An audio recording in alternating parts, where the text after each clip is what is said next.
Hello, Internet. It is I, the Malik Aaron, and welcome back to Box Office Recap. So, this right here is part two of my recap of the 2025 box office. Part one was the positive video where I went over all the success stories or relative success stories of the year. This is the negative video where I go over all the failures and flops, disasters, whatever negative adjective that applies here. That's what this video is all about. Now, before we get into anything, I just need to know 2025 had way too many movies that existed. They only were in theaters for like 2 weeks and then disappeared. Way too many. I can't even count how many. Like, it was ridiculous. It was especially ridiculous, making videos about said movies because I knew nobody knew those movies existed. So, yeah, dealing with those was annoying. So I'm not gonna focus on those too much. I'm really gonna be focusing on the movies that got actual publicity. So, yeah, that's what we're gonna be focusing on. So, without further ado, let's get started. So, January, I hadn't covered The Damned, so I'm not going to talk about it. Okay. So, January 10th. Okay. Den of Thieves 2. This is a weird one. It really is a weird one because it's just like when you look at the numbers, it doesn't look successful. But in a way, I guess the studio was like, that's good enough. I mean, I guess for, what this is, considering this movie came out like, 7 years after the first movie came out. The first Den of Thieves wasn't exactly a blockbuster, hit. So the fact that this made, any real money at all is low-key impressive. But still, it didn't do great. I mean, it opened with, 15 million, which was on par with the first movie. But his legs weren't as good. Ended up making 36 million domestically, 58 million worldwide on a budget of 40 million. Normally, well, that's not good. That would be labeled a miss. But I guess Lionsgate doesn't really see that because the third movie was confirmed. It's in development. I don't know when it'll start filming or anything, but the fact that they said so, I mean, says that they're okay with this. But oh yeah, this is in that weird spot between success and failure. But it didn't really make its money back, at least not theatrically. So I'm gonna put it in this video. But it's more of a success than a number of movies we're gonna be talking about later. I can tell you that. One of those movies being, if I can pull it up eventually. I don't know what's taking this so long. Oh, there, okay. Better Man. Yes, I know this is a 2024 movie, but still, this video wouldn't be complete if I didn't talk about it. So, Better Man. This movie right here was DOA from the get-go. Not from a quality standpoint, but from a financial standpoint, from a box office standpoint. This movie had everything going against it. I mean, first of all, the main, the subject of this movie, because this is a biopic. Robbie Williams. Nobody in the U.S. knows who he is or cares about him at all. Okay? That is a given.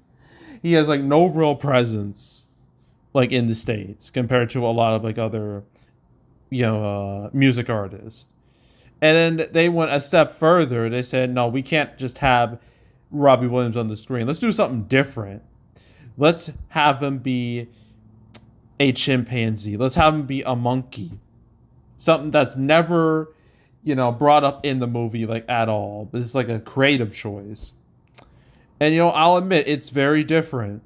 I respect the risk, but the risk very much didn't pay off financially because domestically this movie went nowhere.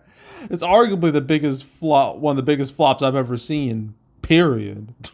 Comparing budget to box office. I mean, this movie only made $2 million. total in the States. I mean, that is just crazy. I mean, the writing was on the wall if it's a limited release. I mean, look at this. Like a 3K per theater average, that's pitiful. That's embarrassing. So this movie was just doomed, period. And internationally, where you would think it would, do better because, Robbie Williams is, he says a British pop star. So you think it would have done way better in the UK. No, it didn't do that much better overseas. And because it was a flop there, then there was a 100% chance it was going to be a flop over here too. And that's what happened. So they only made 20 million on a budget of 110 million. Do I even need to say anything more? And it kind of sucks because I did watch this movie. I watched it last month. And you know what? It was, pretty cool. It was a pretty refreshing take, for like a biopic, a different, way to do it. Not just like being like super, cookie cutter about it. And I do respect this movie, but this movie had absolutely no shot at succeeding financially. It had no shot connecting with like mainstream audiences. They just took one look at this and said, nope. So yeah, it's a shame. But I mean, who didn't see this coming, right? Like, yeah, so that was Better Man. And now we move on to the rest of January, which, okay, Last Showgirl, well, I guess that movie was like a relative hit for what it is. Maybe. I need to look it up, though, because I didn't talk about it in the last video. I don't think I did. The Last Showgirl, how did it do? Oh, I guess it was a success. I don't need to bring it up here. What I will bring up is Wolfman. Okay. So this movie right here was like the first Blumhouse movie of 2025. And this would be the start of a rather brutal 2025 for them that would end in success with Black Phone 2 and Five Nights at Freddy's 2. But at the start, oof. Oh, that started out poorly. So this movie right here, which I thought would be a hit, I thought it looked, interesting. I thought it would be like kind of good, considering who made it. I mean, this one, the guy who made The Invisible Man. The Invisible Man was a great movie, but something went wrong here. Something very much went wrong, and as a result, the movie underperformed.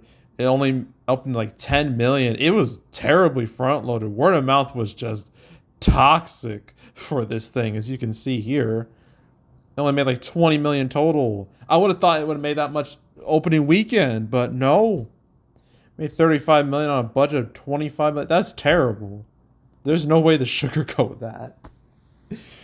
And see, I'm not sure, like, I guess the thing that really killed this movie, well, besides the quality problem, I guess the fact that one of the things that kind of turned people off was the Wolfman design.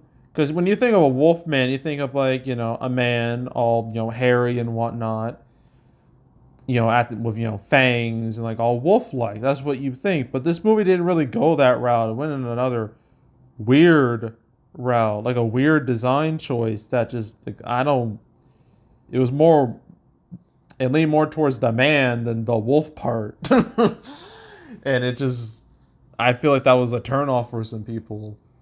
And I mean, I never watched the movie. I only saw like the trailer that played in front of like a bunch of other movies. So yeah, this movie just didn't appeal to anybody, which was bad because it was expected to be one of January's bigger movies, and it wasn't. So yeah, that's not a good sign. Now we move on to January 24th. Okay, let's talk about Brave the Dark for a moment. I mean, this is one of those movies that just kind of came out from Angel Studios. Didn't really make much of an impact. Only made like 4.5 million on a budget of, I don't even know. It doesn't even say. But so for a wide release, it's not great. So yeah, this didn't really help Angel Studios' box office resume. So yeah, it just kind of came and went. Now for the big movie of that weekend, I'm using that term loosely, Flight Risk. Okay, with this, I mean, it wasn't like a bomb or anything, but calling it a hit doesn't feel right. So that's why it's in this video. I mean, this opened at number one, 11.5 million. So there's that. Its legs weren't all that great. And I'm making 48 million on a budget of 25 million. I mean, that's not terrible, but still, it's just kind of And it didn't help this movie had such a poor reputation. Like, reviews for it were just terrible. I mean, the movie, like, lost me the moment you had, like, first of all, Mark Wahlberg's, like, accent was just shit. And then just seeing him, like, in, like, a bald cap with balding, yeah, that I tuned out. There was no way I could take the movie seriously. It lost me there. And yeah, just kind of, and I remember like when the movie was coming out, some people viewed this movie, they thought it would have been better as a tax write-off. I mean, when you're being called that, I mean, what else can you say? You know, Flight Risk technically wasn't like a big failure, but it wasn't really a hit. No one remembers it, and people who do remember it, it's not for the good reasons. So, yeah, I'm gonna put it in like in the loser video because, yeah. The Inheritance, I mean, another movie that came in and went. It only made like 200K. Like, goddamn, like that's beyond abysmal. That's abhorrent. But yeah, we move on to. Well, I'm not talking about Green and Gold because I didn't cover it. I guess Valiant won. Another movie that came and went. Only made $1 million. And that's all I'm going to say about that. So, to February we go. Okay, Hard Eyes was a moderate success. The same can't be said for Love Hurts. This was a flop. A bona fide flop. Only made 15 million domestically, 17 million on a budget of 18 million. Like, how do you not make back $18 million? Like, that's a low budget, and this movie couldn't even do that. So why? Well, the movie just didn't look all that appealing to the masses, I guess, and the reviews weren't great either.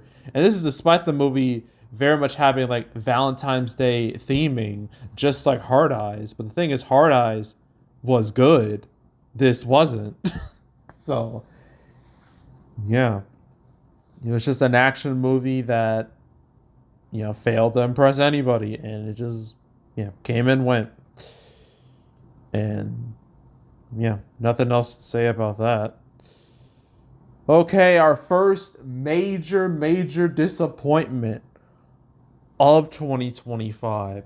Captain America: Brave New World. All right, so Captain America: Brave New World, or Captain America 4, whatever you want to call it. This movie had problems. Lots of problems. You know, a number of things that held it back from being a bigger hit. One is the fact that the MCU has very much seen better days. Okay, when this movie was coming out, a lot of people have kind of just basically given up hope on this series because they had so many misses, misses from from a creative perspective. You know, a lot of lackluster movies, even more lackluster shows, and people were just kind of over the MCU for the most part. And this movie didn't help things because this is one of those movies where you kind of have to watch a TV show to understand what's happening, and you can't expect everyone to watch the show. I mean, that's the fatal error the Marvels had, where they expected people to watch Captain Marvel and then, you know, Miss Marvel and then WandaVision to understand everything, and majority of people didn't do that, and so people didn't watch it. And that's a similar problem this had. But there's other problems too. I mean, this movie, you know, was kind of thrown through the mud because It dealt with a ton of reshoots and rewrites, and that's never really good for a movie. It just paints a bad picture. And as a result, like when the movie came out, reviews weren't all that good because you can tell this is a movie that felt very choppy. It felt just like it was struggling. And just even remembering this movie, I mean, like Sam Wilson, he felt like a side character in his own movie. Like, what are we doing? And just yeah, it's just a number of things that held the movie back, and as a result, the movie, it opened with like 88 million, but it only made like 200 million domestically, 413 million worldwide on a budget of like 180 million. I mean, these numbers, they're not much better than the first Captain America, which came out in 2011, and that was before the Avengers movie came out. So yeah, and it's pretty clear Marvel was hoping for numbers that were closer to Winter Soldier than First Avenger, but that's not what happened. And the fact that literally with Avengers Doomsday, like the marketing campaign started with, "Hey guys, remember Steve?" I mean, I feel like that just seals Sam's fate right there as the new Captain America. So, yeah. So what does this mean with the failure of this, the relative failure of this? Well, I don't think we're ever going to see Sam Wilson's Captain America as the main character ever again. I doubt it. And I don't know. I mean, really, none of this is going to matter all that much after Secret Wars, because that's very much planned to be like the reset for the MCU, because they really want to do that X-Men reboot. But yeah, this, obviously this was meant to be like, Anthony Mackie's, big moment as Captain America, like his major moment, and they blew it. It fell flat on its face. So, yeah. Yeah, I'm not super surprised by this result. But still, it was something. The box office had like a blockbuster-esque movie. I mean, theaters weren't going to look at this and be like, "Nah, we don't want that." like any money is good money. Any relatively substantial money is good money. So they were going to be fine with this, but yeah, this was if you ask me, this is the first real like major blockbuster miss for Disney in 2025, and it's certainly not the last. Oh no, we have a number of Disney movies left to talk about, but this was the first. Okay, I guess we can move on to February 21st. Okay, Unbreakable Boy. This movie was something. This movie was supposed to come out in 2022. It was put like in the freezer for like 3 years. I had no idea what was going on with this movie. I thought it vanished. It was like the fucking Avatar, just vanished for like 100 years. And I just was real curious about it. But eventually it existed once more, and it came out in 2025. And yeah, this movie, it released. Nobody cared about it, obviously, and from the reviews that I've heard, like it just wasn't good. And yeah, just like another L for Zachary Levi, which he Loki kind of earning himself. I can't really defend him all that much, especially considering this movie is what doesn't really say it here. Yeah, it does. How the main subject of this movie, the Unbreakable Boy here, Austin, has, autism, right? But you have Zachary Levi going out there, basically being one of those people that's like, oh, vaccines cause autism, like that type of shit. So that's just icky. Just a whole bunch of ickiness surrounding this. So yeah, I'm not shocked this flopped in theaters, and it kind of deserved to, honestly. So, yeah. Now, February 28th, the only movie really to note is Last Breath.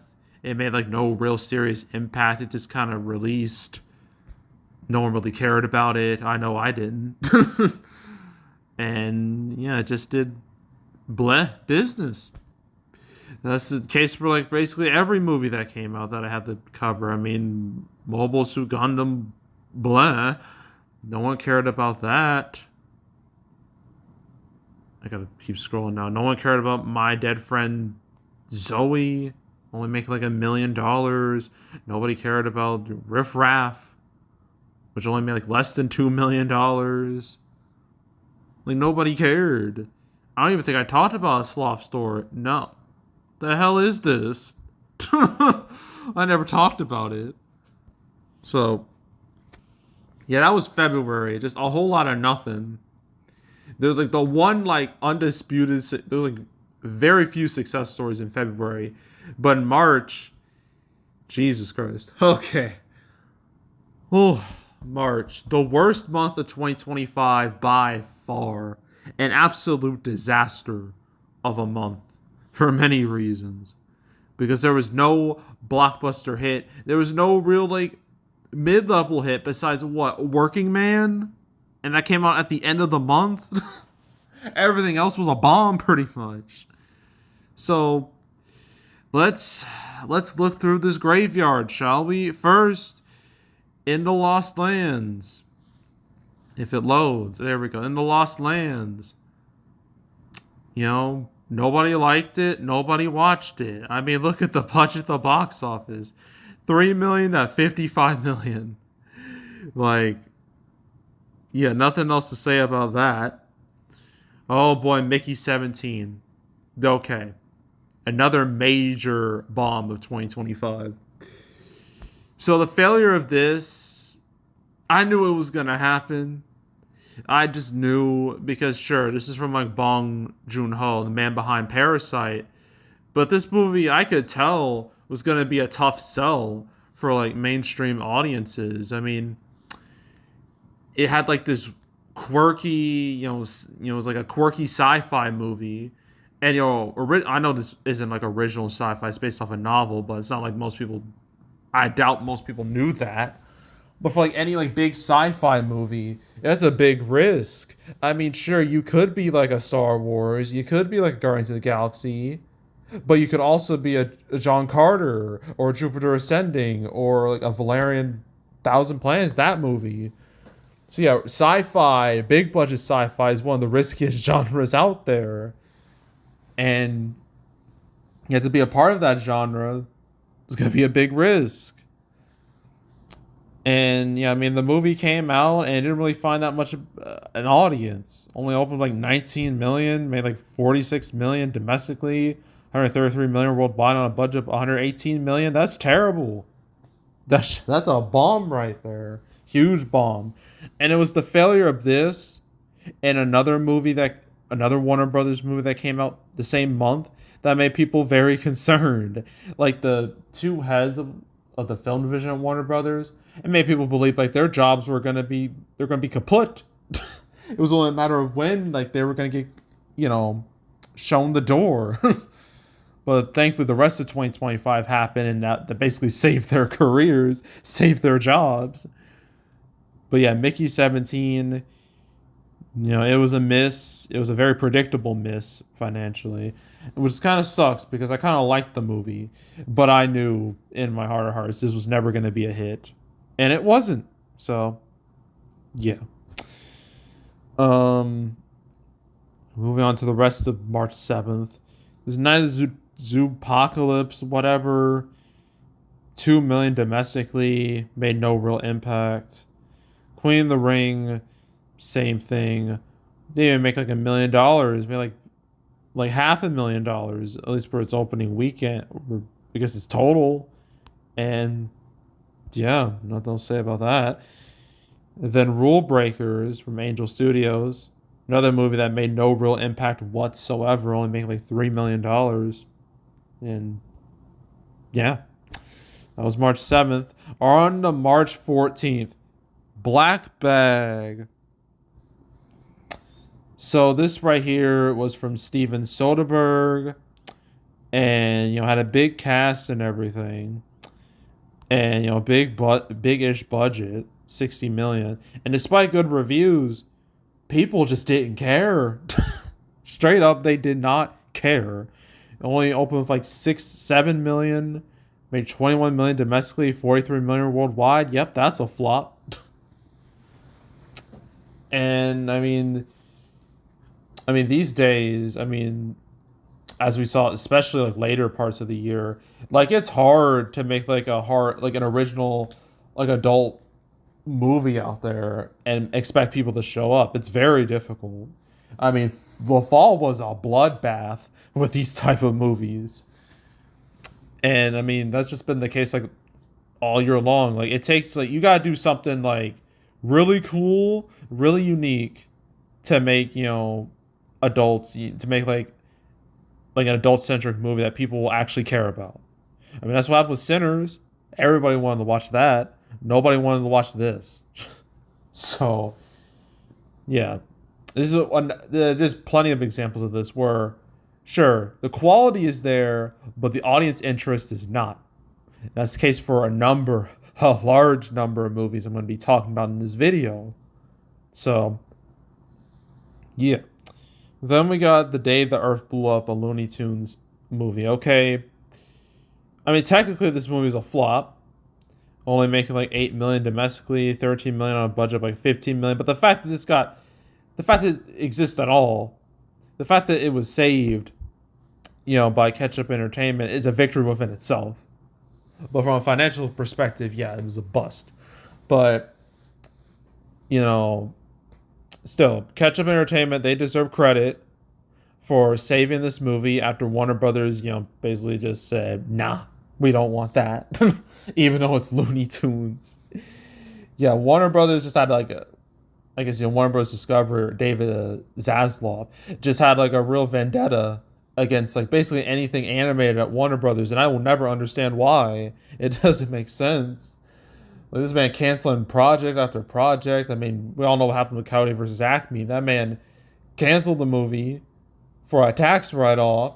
People got very pissed about that, rightfully so. And guess who came in clutch, who swooped in to save that movie? Ketchup Entertainment. And now Coyote vs. Acme is coming out this August, theatrically, which I will 100% support. I will be there. Now, how will that movie do? I can't say. But I think we'll have a much better chance than this movie because that movie has time to create like a strong advertising campaign and whatnot.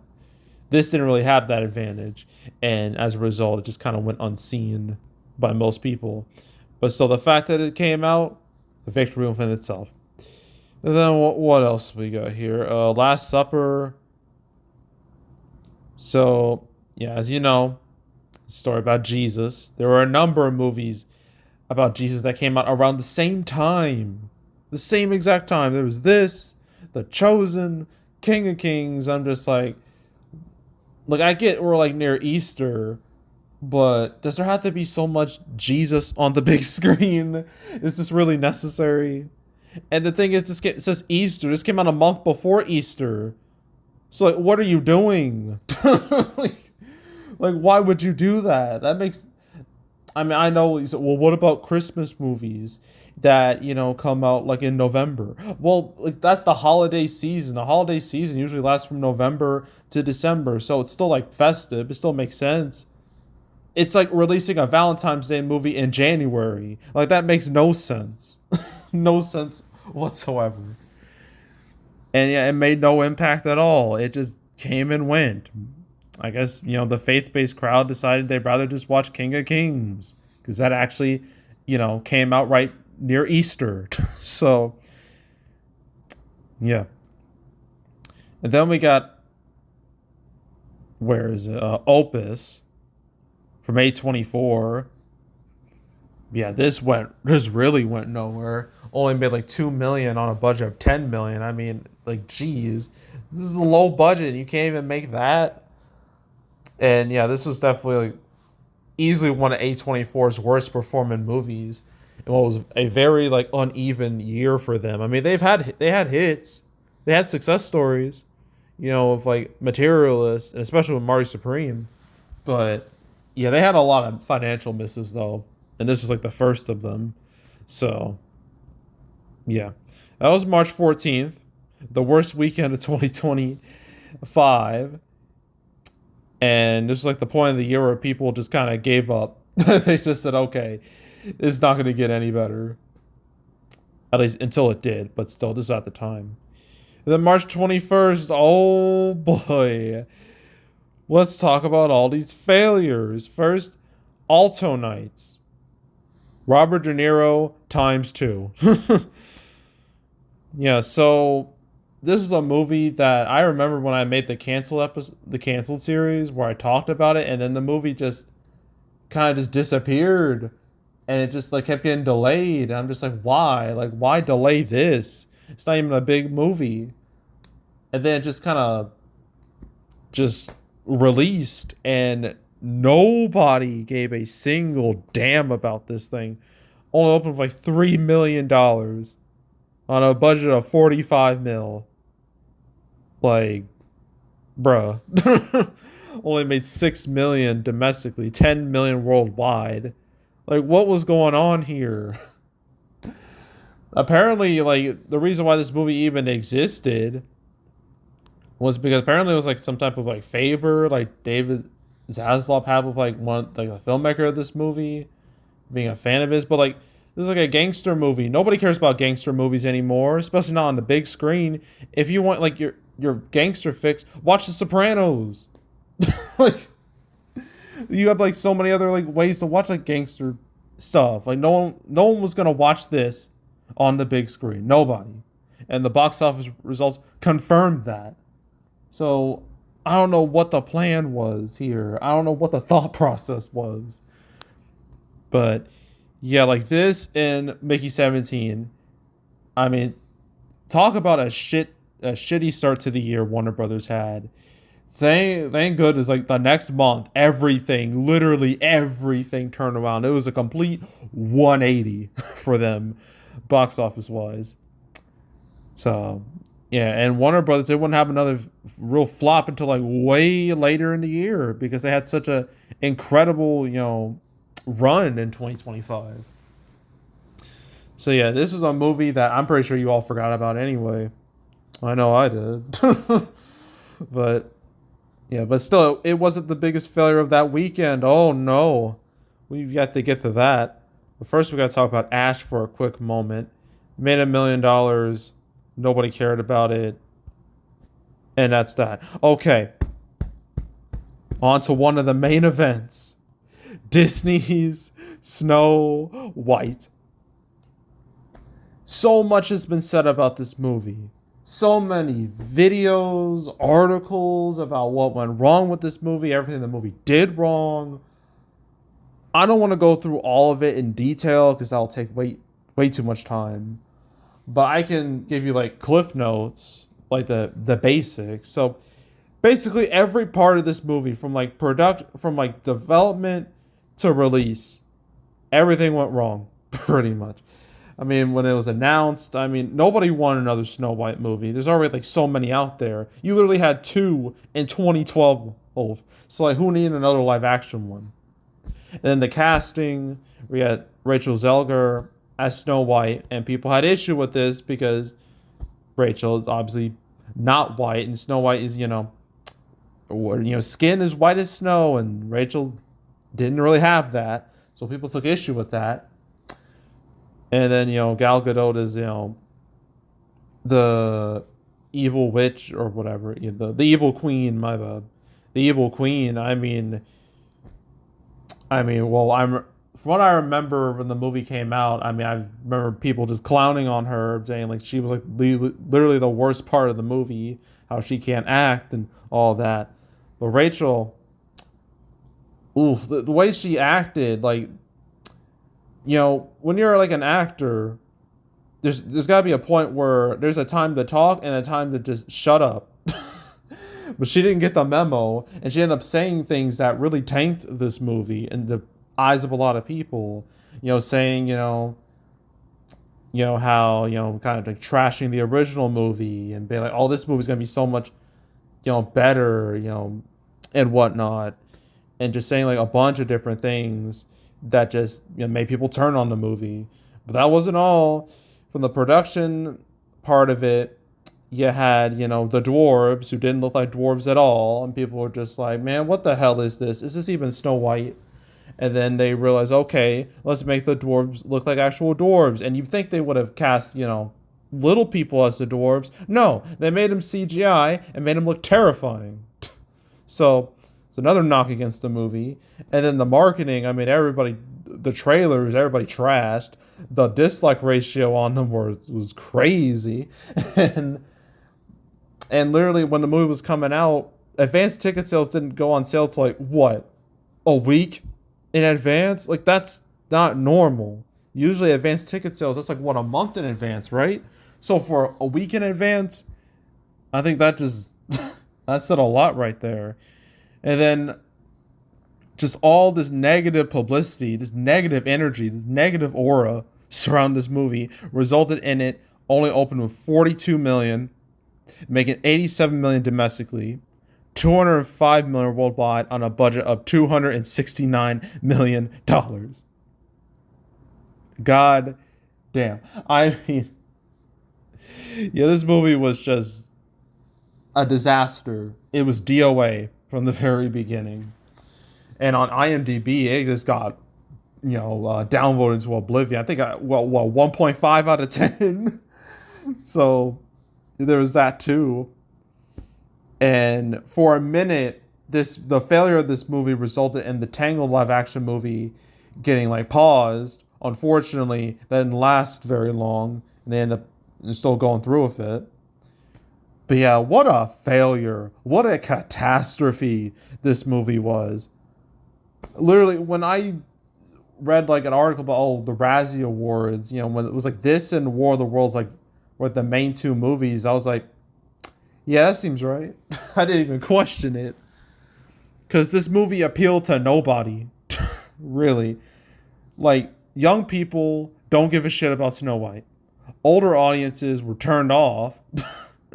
And it just... Yeah, like, this movie was made for nobody. And as a result, it flopped spectacularly. And it became, I'd argue, like the biggest flop of 2025. In terms of, like, I mean, sure, the budget, the box office ratio was like far worse with like Better Man, but this, just from everything, I'd argue this was the biggest failure of 2025, easily.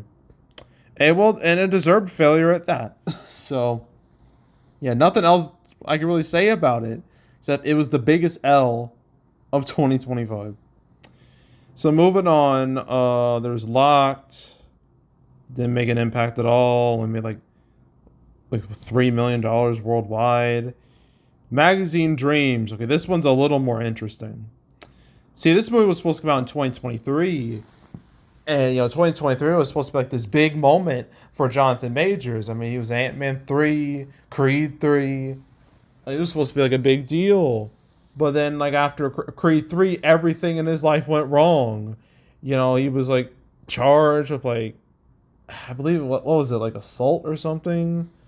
But I know he was charged.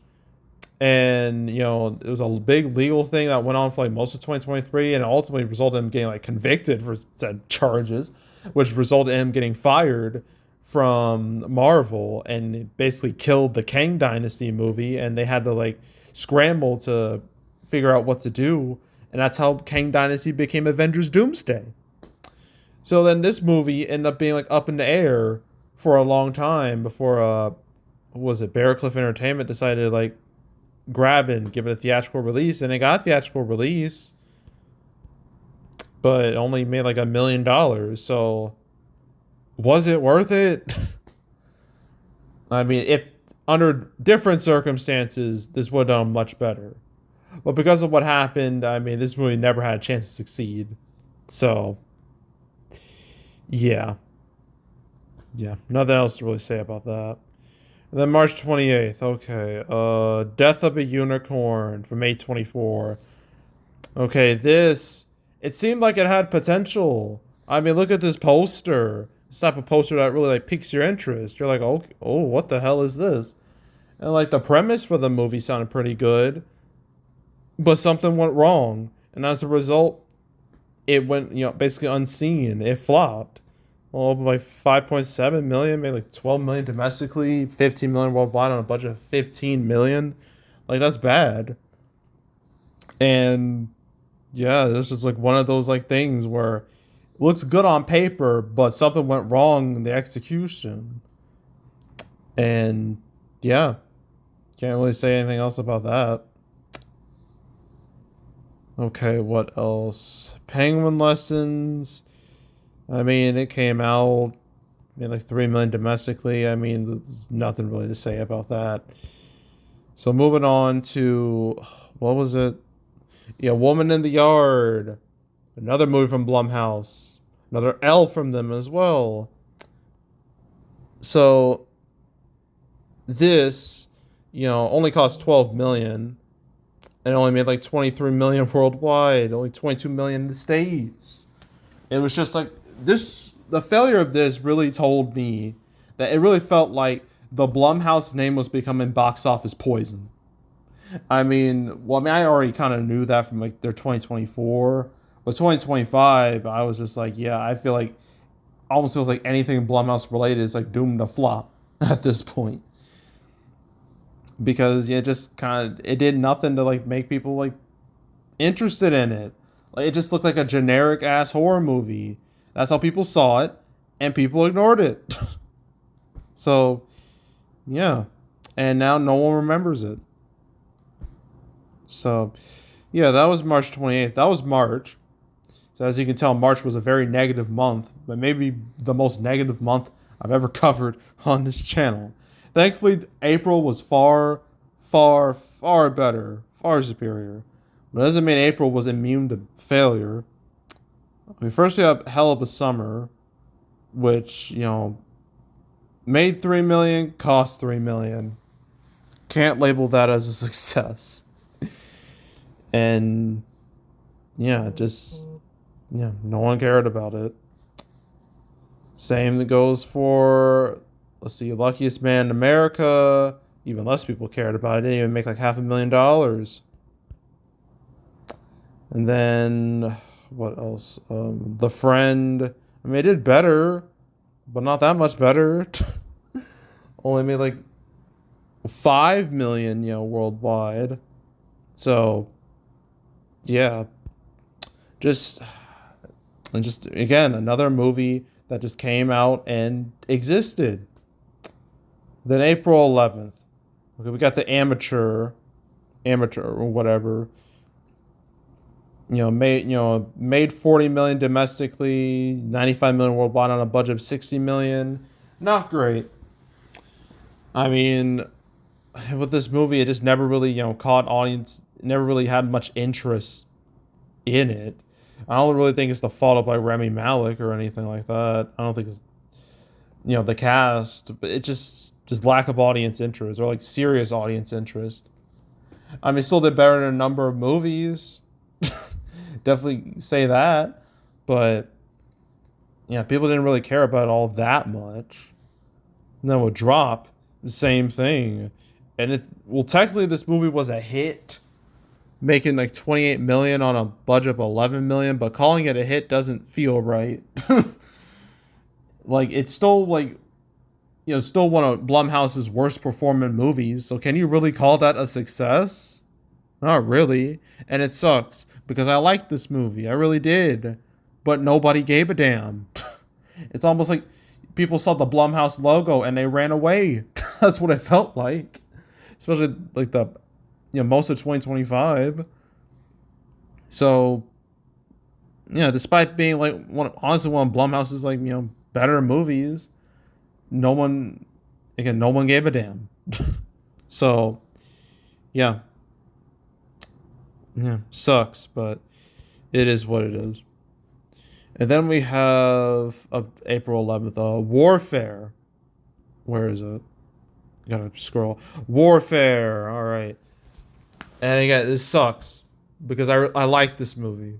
I really did. It was a cool take on for a war movie. The whole movie being like in real time. It was one event. It was really cool. But the audience interest just wasn't there. Opened with like 8 million, Made 25 million domestically, 33 million worldwide on a budget of 20 million. Yeah, audience interest just wasn't there, man. And it's so frustrating because like I want good movies to succeed, but if the audience doesn't care, then it doesn't matter. Nothing's gonna save it. And that's the case for a number of movies in 2025. So, yeah, just it's really disheartening. But, there's only so much you can do. So, yeah. Shame. Really is.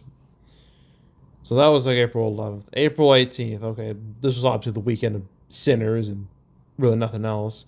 I don't think I covered Colorful Stage. I think that was a hit, technically. Or like a relative hit. I mean, it kind of just came and went.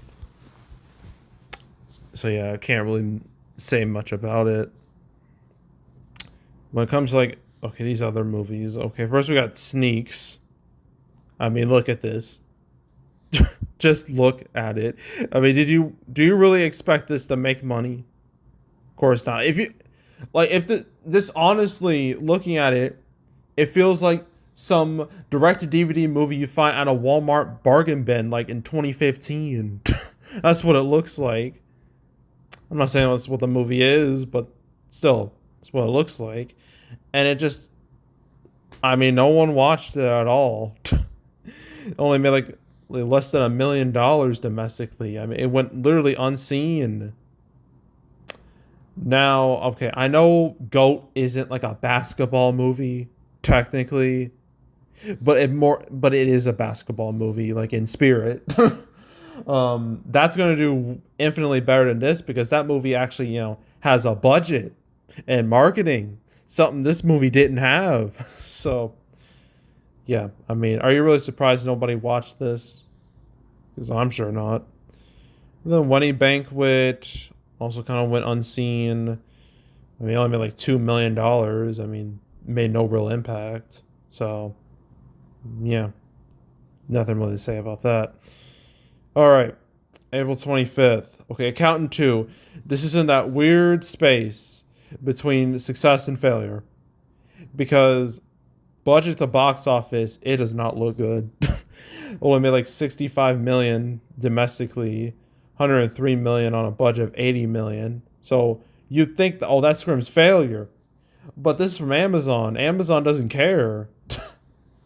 Like, they don't really care about the box office all that much. As long as, people watch it, that's all that matters to them. As long as it finds some audience, then that's good enough for them. And I guess in that sense, this movie, like, succeeded for them. And, the fact that it made this domestically and made this much at all, considering it's like, 9 years after the first Accountant movie? So the fact that it even opened with 24 million is kind of a miracle. But yeah, box office, doesn't look great. But the plan is to make an Accountant 3. I don't know how far they're gonna get to making it, but yeah, look at pure box office. I have to put it in this video, but from Amazon's perspective, like, it doesn't really matter. So yeah,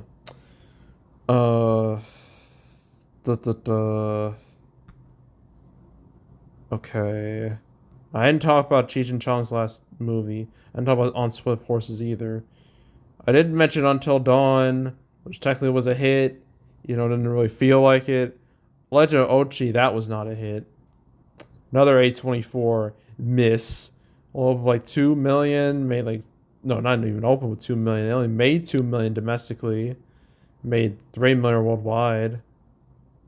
I mean, this A24, they took a chance. They made a PG movie, something they never do. It's usually like adult-centric movies only. So they took a chance and it didn't pay off. But, maybe they can take a chance, again, later on down the line. Hopefully it was something that, appeals to people a little bit more. So, but still, no one really cared. So that was April. Now we move on to May.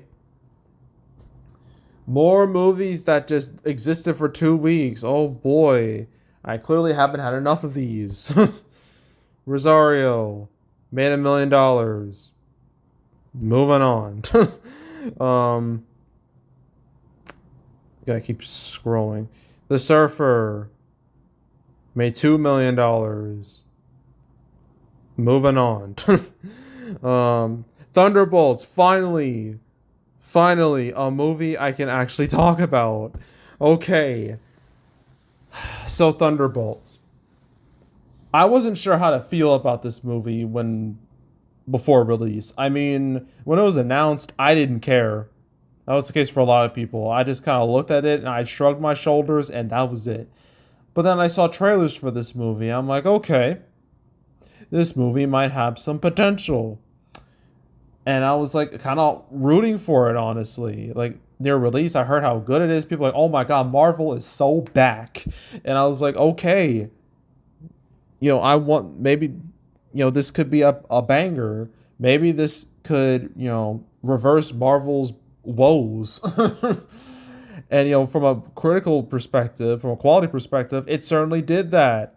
Honestly, the post-credit scene, that was like the one time I was like really like hyped for a movie. I hyped for a Marvel movie. I hadn't really felt that in a long time, except for my Deadpool and Wolverine, but that was mainly because it was Deadpool and Wolverine. But for like the MCU future, I was actually like looking forward to the future. But box office, yeah, this didn't do well. Up with 74 million, made 190 million domestically, 382 million worldwide on a budget of 180 million. Yeah, that's not good. It's one of the worst performing Marvel movies, which sucks because this movie, as I said, was quite good. It made me excited, made me hopeful. But there were a number of things that held this movie back, box office wise. One, as I mentioned, the MCU, not what it once was, struggling for ever since like post Endgame. It's been struggling mightily. It's been very inconsistent in terms of success and quality. And there's a big issue is that a number of these characters are like B, C, D list characters from like lesser watched or lesser known like Marvel movies and shows. I mean, like, John Walker here is from Falcon and Winter Soldier. Ghost here is from Ant-Man the Wasp. Red Guardian, for being like in the Black Widow movie. Same with Yelena. And Taskmaster, same thing. Black Widow movie. And Black Widow is one of Marvel's worst performing movies. And I know that's partially because of Disney Plus Premier Access thing. But still, to have a bunch of characters in like movies and shows that weren't seen as like necessities, that doesn't really bode well for this movie's chances financially, because people are going to look at this and be like, who the hell are all these people? Like, they want to see the more recognizable characters. Well, the only really recognizable character you have is Bucky. That's all you have. So that was a problem right there. And so it was going to be and plus like the Thunderbolts name. I mean, like, the fuck is a Thunderbolt, right?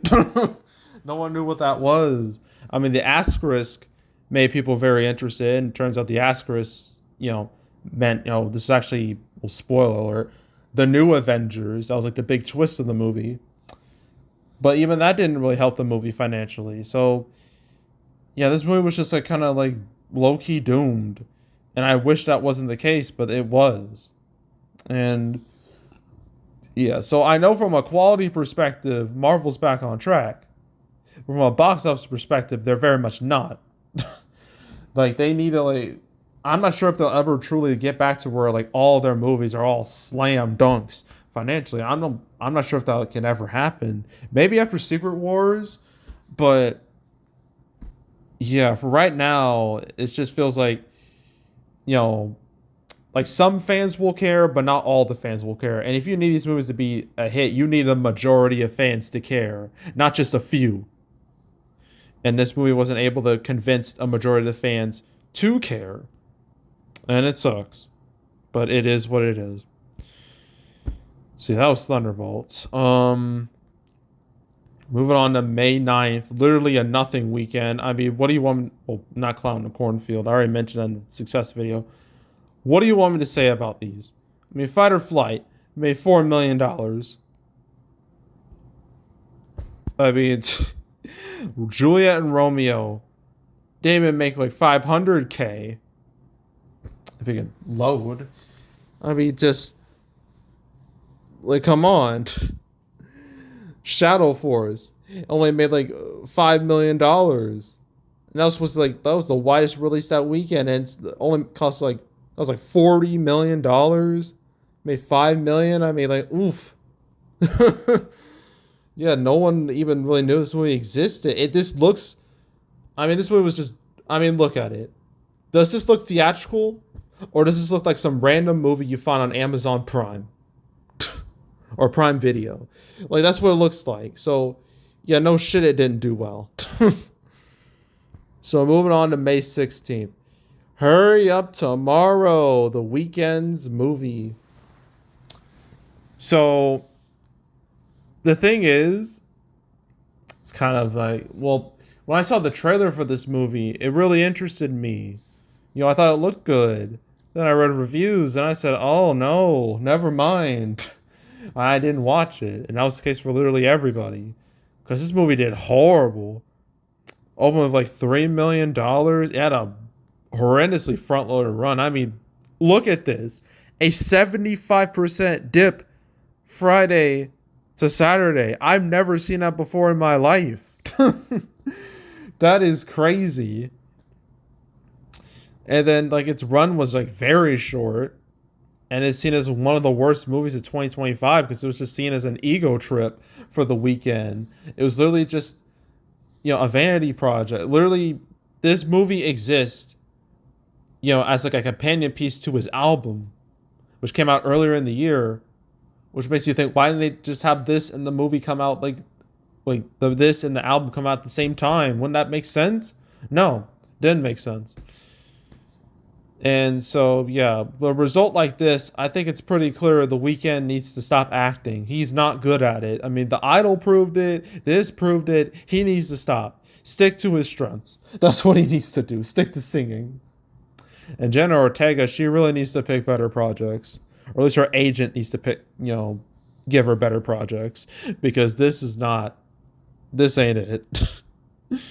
So, yeah, big old miss right there. Then okay, I guess Last Rodeo. Did I mention this? I mean, it just kind of like existed, came and went. Now, Mission Impossible: Final Reckoning. Okay, but this movie, it's interesting. So you look at these numbers right here: 197 million domestically, nearly 600 million worldwide. You look at that and you'd be like, oh, how could that be a failure? That looks pretty good. That looks substantial. And it is. But here's the problem. The budget. 400 million dineros. Like, fuck. Look at that. There was no way this movie was going to succeed if it didn't make it would have to make $1 billion to break even. Like, shit. Like, this movie, the hurdle for this to climb was so high, there was no way it was going to get past it. And yeah, that ended up dooming the movie. And I mean, there was like a couple of things that hurt this movie. Well, one thing that didn't hurt this movie is the fact that it didn't have Barbenheimer to deal with. That was the issue Dead Reckoning Part 1 or Dead Reckoning had to deal with. Is that it had to deal with that behemoth, and it didn't know how to handle it. It wasn't prepared for it. Nobody was. And it just killed its run. This didn't have to deal with such a thing. But the problem is Dead Reckoning Part 1 was kind of a flop. And that resulted in this movie getting a name change. It's supposed to be Dead Reckoning Part 2 and ended up being Final Reckoning. And when you make a sequel to an underperformer, I mean, first of all, no one would ever want to do that because the risk is enormous. Like, if the predecessor didn't do well, what makes you think the sequel's going to do well? That's why studios only make sequels to successful movies most of the time. So to make a follow-up to Underperformer, I mean, it's extremely risky. and the risk did not pay off here. But the thing is, I mean, for Mission Impossible standards, these numbers aren't bad. They really aren't. I mean, it had the best opening weekend for a Mission Impossible movie. This and Lilo and Stitch led to that Memorial Day being the best on record. But still, budget the box office, it's a bomb. The movie cost way too much. If it cost like half as much, I wouldn't even have it in this video. I'd put it in the winner's video. But because it costs as much as it does, it has to be here. So, yeah. But the thing is, this was the end of Mission Impossible anyway. So did it really matter? No. But if you're going to end a series, you at least want to end it on a high, right? You want to end it like on the highest note, from a financial perspective, quality perspective. And this movie really didn't do that. I mean, it wasn't a bad movie, but it was definitely a movie that, focused way too much on spectacle over everything else. It overpowered everything else. And it resulted in the movie just not really sticking to landing all that much. And financially, same thing. So, yeah, in terms of all like the failures I'm talking about, it's technically the most successful failure, but still a failure nonetheless. So that was May 23rd. Okay, May 30th. Karate Kid Legends. Okay. Technically, this movie made its money back. Cost $45 million, made $114 million worldwide. Technically, that's successful. But compared to other Karate Kid movies, especially, I should show you this just to really emphasize my point. Compared to the last Karate Kid movie, which was in 2010, this is technically a follow-up to that, and the originals, and Cobra Kai, all at once. Look at the numbers.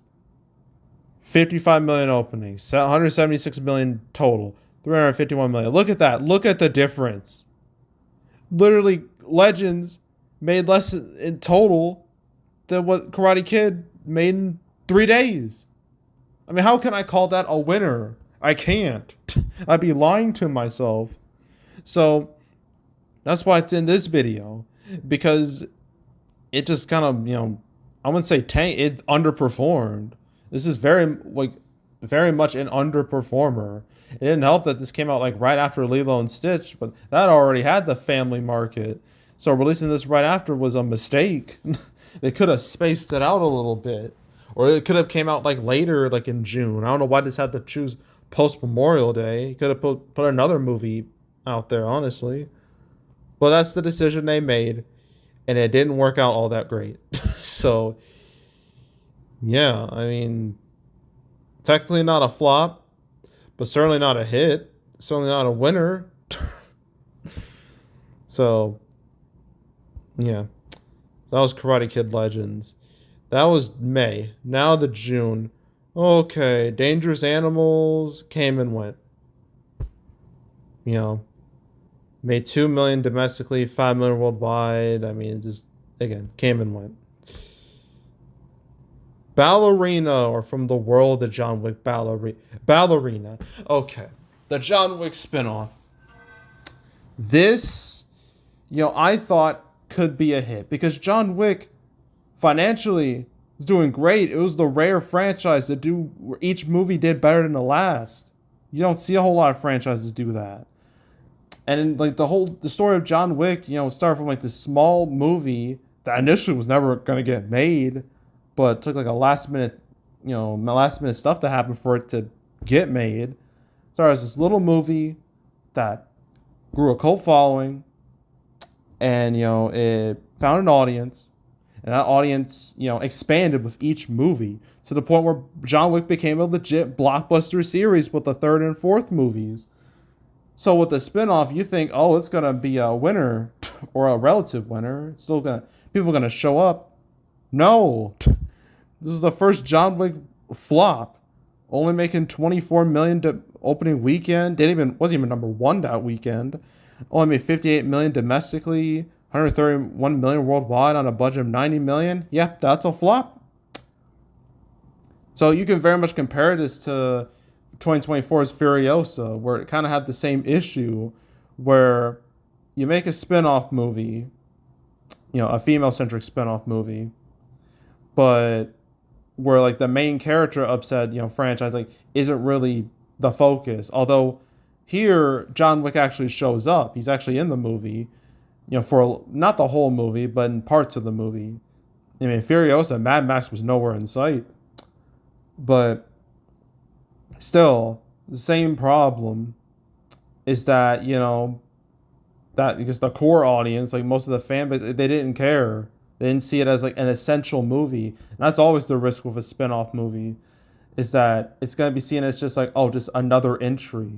Oh, it's not like essential to watch. It doesn't matter to the core story. And that's how people just felt about this, which again is a shame because I thought the movie was good. But yeah, definitely a miss. So I know Lionsgate had like all these like projects in the works, all these spin-offs and shit. Yeah, I think they're gonna like pump the brakes on that. Definitely. I don't know about John Wick 5. I don't think they should go through it because it doesn't make sense. John Wick 4, John Wick died. So to make a fifth one is ridiculous. So, but I know Lionsgate's in need for like franchises. They need franchises. But maybe just cool it with John Wick. Maybe make like, I don't know what they should do. But making spin-off movies is not the way to go, as the box office for this clearly shows. So yeah, I wouldn't do that. But yeah, it was definitely a miss. Next up, we got Phoenician Scheme. From Wes Anderson. I mean, Wes Anderson, I know he has a fan base. I know most of his movies are really good. But this man is niche. He's a niche, director. Like, his movies have, like, a very limited appeal to, like, his fans and not a whole lot, and really, like, no one else. And that results in a lot of his movies just not really, hitting it big at the box office. And this is no exception. Has only made like 19 million domestically, 40 million worldwide on a budget of, I think, 50 million last I checked, but I could be wrong. Let me see. What was the budget? 30 million. Okay. So still a miss though. Yeah, this result doesn't surprise me. Again, Wes Anderson's very niche. And this didn't change that one bit. So, yeah. Moving on. Gotta like scroll. Okay, June 13th. Unholy Trinity. Didn't even make $1 million. Well, domestically. Moving on. Fucking Life of Chuck. This was just a movie, it was based off a short story from Stephen King. It was made by Mike Flanagan. Mike Flanagan has a really good reputation in like the horror sphere, but this isn't a horror movie. It's something different. And reviews for it were quite good. The people who watched this movie did really like it. Here's the problem: barely anyone watched it. Only made like 6 million domestically, like 11 million worldwide. It's one of those results that make you question: are like adult movies? Are movies like this just dead? In theaters? Like, do they just cease to exist theatrically? Because the audience just didn't show up. Again, just a number of these movies, the main thing you can point to why they didn't do well: lack of audience interest. That will kill a movie more than anything. If the people don't care, they won't show. And that was the case here. And with a large number of movies, plenty of movies that fall under that category I haven't even talked about yet. We're only halfway through the year. So, moving on. Okay, Brideheart. I don't even know why I made a prediction video for this movie, because box office results never really officially came out. I think I found out later, all up in like, I don't even know, 100K? Something like that? Like, I don't remember. I could look it up. Fuck it, I'm just gonna look it up. I made like 1.9 million like domestically, worldwide. No, worldwide. Yeah, worldwide. Doesn't even show. Like, nobody even cared. So we're just gonna move on. Elio, all right. Another major miss of 2025. And another one from Disney. I think you can see like a. Oh, I'm sorry about the screen moving. I think you can see like a pattern here. So, Elio from Pixar. What went wrong with this? Well, as you know, the 2020s have not been very good for Pixar. A number of things have gone wrong. COVID, as you know, killed Onward's, theatrical run. And it wasn't even like that movie had a strong opening to begin with. But COVID, that was the final nail in the coffin for that. And the next three movies, Soul, Luca, Turning Red, all went straight to Disney Plus, which was a very stupid decision in hindsight because it made some low-key kind of trained audiences into thinking, okay, why should I watch these movies in theaters when I can just watch them at home on Disney Plus? So, and that I believe resulted one of the major things that tanked Lightyear, which was released in theaters. Wasn't the only thing that tanked that movie, but it played a role, no doubt. And it did horrible. It was like, as I can show you, I can. Okay. Yeah, Lightyear. This is a movie based off the Toy Story brand. Only made $218 million worldwide. And it cost $200 million, so massive failure. And then Elemental, that was on the fast track to being an even bigger failure, but it managed to save itself thanks to word of mouth and overseas money, especially in South Korea, to not be a failure, to avoid catastrophe, making like $484 million worldwide and $154 million domestically. But still, these numbers pale in comparison to a number of Pixar movies. But then Inside Out 2 sequel destroyed the box office. It became Pixar's biggest movie, something I never would have guessed ever. And so you think, okay, maybe that success can transfer over to their other movies, because it's clear, people will watch Pixar movies, but they won't watch original Pixar movies. And that was the case here, because this opened with $20 million. $20 million. Keep in mind, this is June, mid-June. This is prime time for Pixar movies. Pixar movies historically release around this time. A majority of them, because it's a good spot to be in. But still, $20 million opening. Good amount of Pixar movies made more than that in day one. Cars 2 did better than that its first day. I mean, come on. It only made like $72 million domestically and $154 million worldwide. I mean, that's not much better than Onward, which, again, its theatrical run got cut short because of COVID. Nothing cut this movie's theatrical run short. So, like, what happened here? Well, this movie was delayed, infamously, by a whole year because of the writer and actor strikes. And it already had like a trailer and everything, but by the time this movie, was ready to restart its marketing campaign, most people forgot about it. Legit. And the marketing campaign was just dismal, man. I mean, this movie, it looked way too kiddie, like to a concerning degree. Because a family movie to succeed, ideally you need to appeal to everybody. You need to appeal to kids, obviously, but you also need to appeal to parents, teens. You gotta appeal to the whole family, not just kids. In this movie, it looked way too kiddie, and it made people think, oh, this is just a kids movie. And they just dismissed it as that. And I think that's what really tanked the movie. That's one of the reasons I think Transformers 1 tanked. It had the same issue, looking way too kiddie. And yeah, and then there's like the fact that later on I found out from production standpoint, this was supposed to be something else entirely. But then it was basically like sanded down to be like as, I guess, like focus group tested on, be like, appealing as possible. But honestly, that just made the movie look more generic than ever. And then some people mentioned like the art style. A lot of Pixar movies have gotten complaints about art style. how they looked samey, but not in a good way.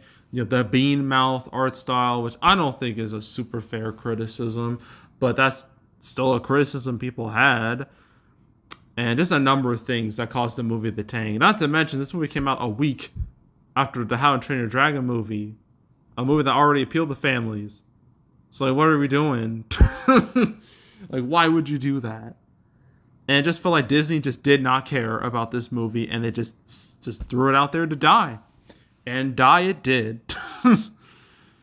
So this just makes you question about Pixar's future. Like, do they make more sequels? Because sequels, that's the only thing people care about, judging by the box office for Inside Out 2. But I think this year will really tell, really show like Pixar's future. Because you have Hoppers next month. I don't know how that's going to do. I don't have a good feeling about it financially. But you also have Toy Story 5, a movie that despite most people feeling very apathetic towards, it's still Toy Story 5. Like, it's still Toy Story. It's gonna make money.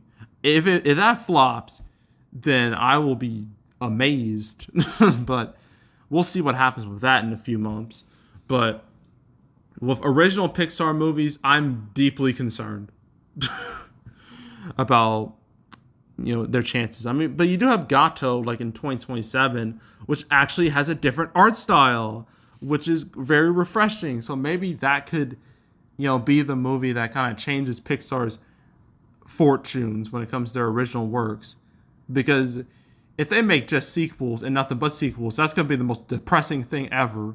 Because Pixar, they were known for their original, like incredible original movies that appeal to everybody. Shit like Toy Story, Monsters Inc., A Bug's Life, Finding Nemo, Incredibles, Ratatouille, WALL-E, Up. Like Inside Out, like some Coco, like some incredible stuff. And for it to be like this, where sequels are the only thing people care about, it's just, as I said, depressing. Depressing as all hell. So, the failure of this movie, it was DOA. I knew it was. But I'm really hoping, like, the failure of this movie can spell bad things for Pixar. Like, I do believe that. Next up, Megan 2.0. Okay, the failure of this movie. Oh, wait, not F1. Nope. That was a hit. Didn't mean to click on that. Megan 2.0. Now, with this, Megan 2, like, the first Megan, right? Horror movie, went viral for the dancing, and it ended up being, actually a good movie, resulting in the movie being a big hit. So you think a sequel will be a big hit. A no-brainer, right? That's what you think. And, that's what I thought would happen. But then something went terribly wrong, and I can tell you what went wrong. This movie did a genre shift, where the first Megan was very much a horror movie. This is more of a sci-fi action movie. And that killed the movie right there. That turned off a lot of people. And when you make sequels, the one thing you don't change is the genre. You don't do that. Joker 2 learned that the hard way. Going from like psychological drama to psychological musical. And that resulted in the movie tanking hard. And the same thing happened here. I mean, it's box office. Let's compare it to the first movie just to really emphasize just how bad this is. First movie, 30 million opening. Megan 2.0, 10 million. 95, 24. 181, 39. This movie made less than a fourth of the first movie. That is abysmal for a sequel. That is just tragic. And I already explained what happened. I mean, the genre change. Some would argue the release date. Making a summer movie was kind of a mistake. I'd make the argument. A summer movie release date can be an advantage, but that wasn't the case here. And honestly, what happened like Megan 2.0 and Bone Temple was kind of like the opposite problem, where they changed release dates. Like literally one went from January to June. The other went from June to January, and the results were piss poor on both ends. So maybe just they should have just stuck to a January release here, or better yet, just be a completely different movie. Be a movie people actually wanted to watch. And the failure of this movie, I mean, Blumhouse themselves, Jason Blum straight up admitted its failure. Just basically saying basically what I'm saying. They thought they could do anything. They could like change the date, change the genre, make Megan look different, and they thought, oh, they could do anything, and it was very clear they couldn't. And it resulted in the Soulmate, supposed to be a spin-off movie.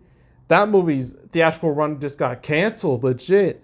This was like literally like a month before its release, and the thing is, this movie was a ghost. I wasn't sure if it would actually release or not. A lot of people were like curious, like what the hell's going on with this movie? And it turns out the theatrical release got canceled. And I was like, well, no shit. Why would you want to release another movie to what's very much a dead franchise? Like, what sense does that make? And now that movie's kind of like up in the air. Probably, I feel like Netflix or Amazon, one of them's gonna like snatch it up. But yeah, Megan 2.0. Blumhouse tried to have a horror icon with Megan. They flew too close to the sun. They made all the wrong choices, and it resulted in this. So, yeah, and the failure of this made me extremely concerned for Black Phone 2 and Five Nights at Freddy's 2. But as we learned, that concern was unwarranted because those movies did well. People actually watched those things. Nobody watched this. Well, I watched this. I wish I hadn't. So, yeah, that was June. Now to July. We can skip through most of July because there's not a whole lot to talk about in July. Now, July 18th. Okay, we have plenty to discuss. First, Eddington from A24.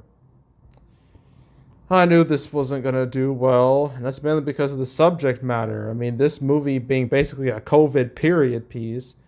I mean, COVID, like 2020, like the pandemic, that was only 5 years ago. I mean, some people are very much still scarred because of that. And I don't know if anyone, and people usually go to the movies for like escapism.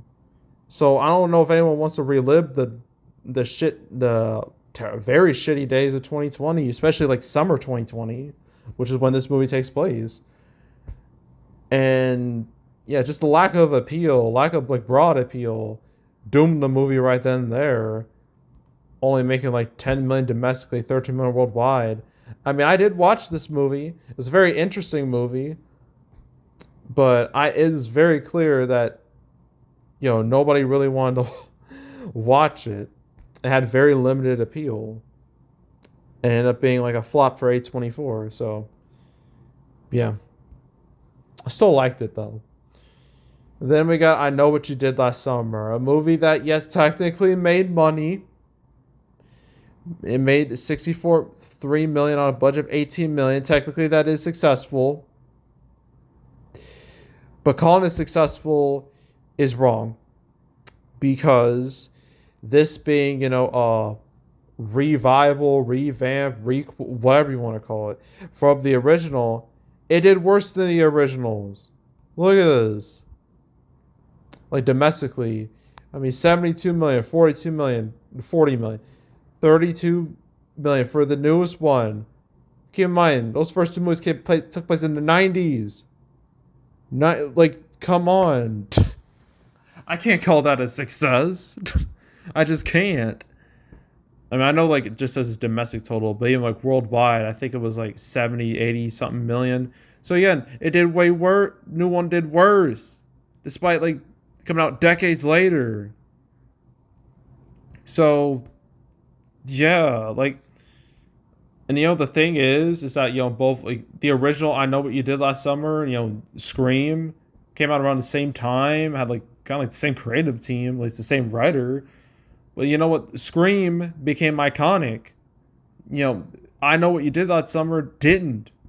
It never reached the same level of Scream. So I don't know what they thought was going to happen when they revived this series. Like, I don't know. So yeah, just people just didn't really care about it all that much. And it just kind of existed. So yeah, I don't really have a whole lot else to say about it except that this is one of those movies that did not need to exist. Speaking of Smurfs, yes, the Smurfs movie. I know. By the way, I'm not sure you know this. This is kind of like a low key thing. It's kind of like a secret, you know. But Smurfette is voiced by Rihanna. Did you know that? Well, of course you knew that because it was in every piece of goddamn advertising for this thing. Every poster had this. Rihanna is Smurfette. I've never seen that with any movie. Ever. Even ones that really like emphasize like actors. Like, I've never seen that on every little piece of promotional material. It was so strange. Like I never saw, Mike Myers is Shrek on any like Shrek merch, Shrek promotional material, or Chris Pratt is Mario on any promotional material for the Super Mario Brothers movie. So to see this was very weird. It became a bit of a meme. But yeah, the Smurfs 2025. Nobody wanted this thing. I mean, we already had so many Smurfs movies prior. The 2011 movie, which was the start, which was a big hit financially. It made over $500 million. It was one of 2011's biggest movies, which is so sad to say. And I feel like that only succeeded because of the novelty factor. And plus, it was part of like a popular genre at the time. Live action CGI hybrids of like classic, like, cartoons. But then after that, it was all downhill. Every Smurfs movie did worse than the last. So look at Smurfs 2. Did worse. Smurfs Lost Village, which was animated, did worse. And guess what? The trend continued with Smurfs, making even less money. Only making $31 million domestically, which is just abysmal for something like this. And made $120 million worldwide on a budget of $58 million. Turns out this movie lost $80 million. So that tells you a lot right there. And honestly, just the movie, this right here is a kids movie in the worst way. You know how kids movies like get stereotyped as only kids will enjoy this and that's it. Like the parents just want to be anywhere else. This is that. This is the worst example of that. And even I don't even think kids like this movie. I don't think they gave a damn. Nobody, like the movie just looked awful from the trailers. Like I literally, when the trailers were on, I was on my phone when it was happening.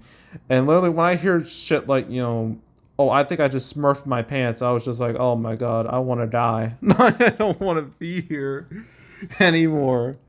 Like, it's just terrible. And like the posters for this movie, good God, some of the puns just, ugh.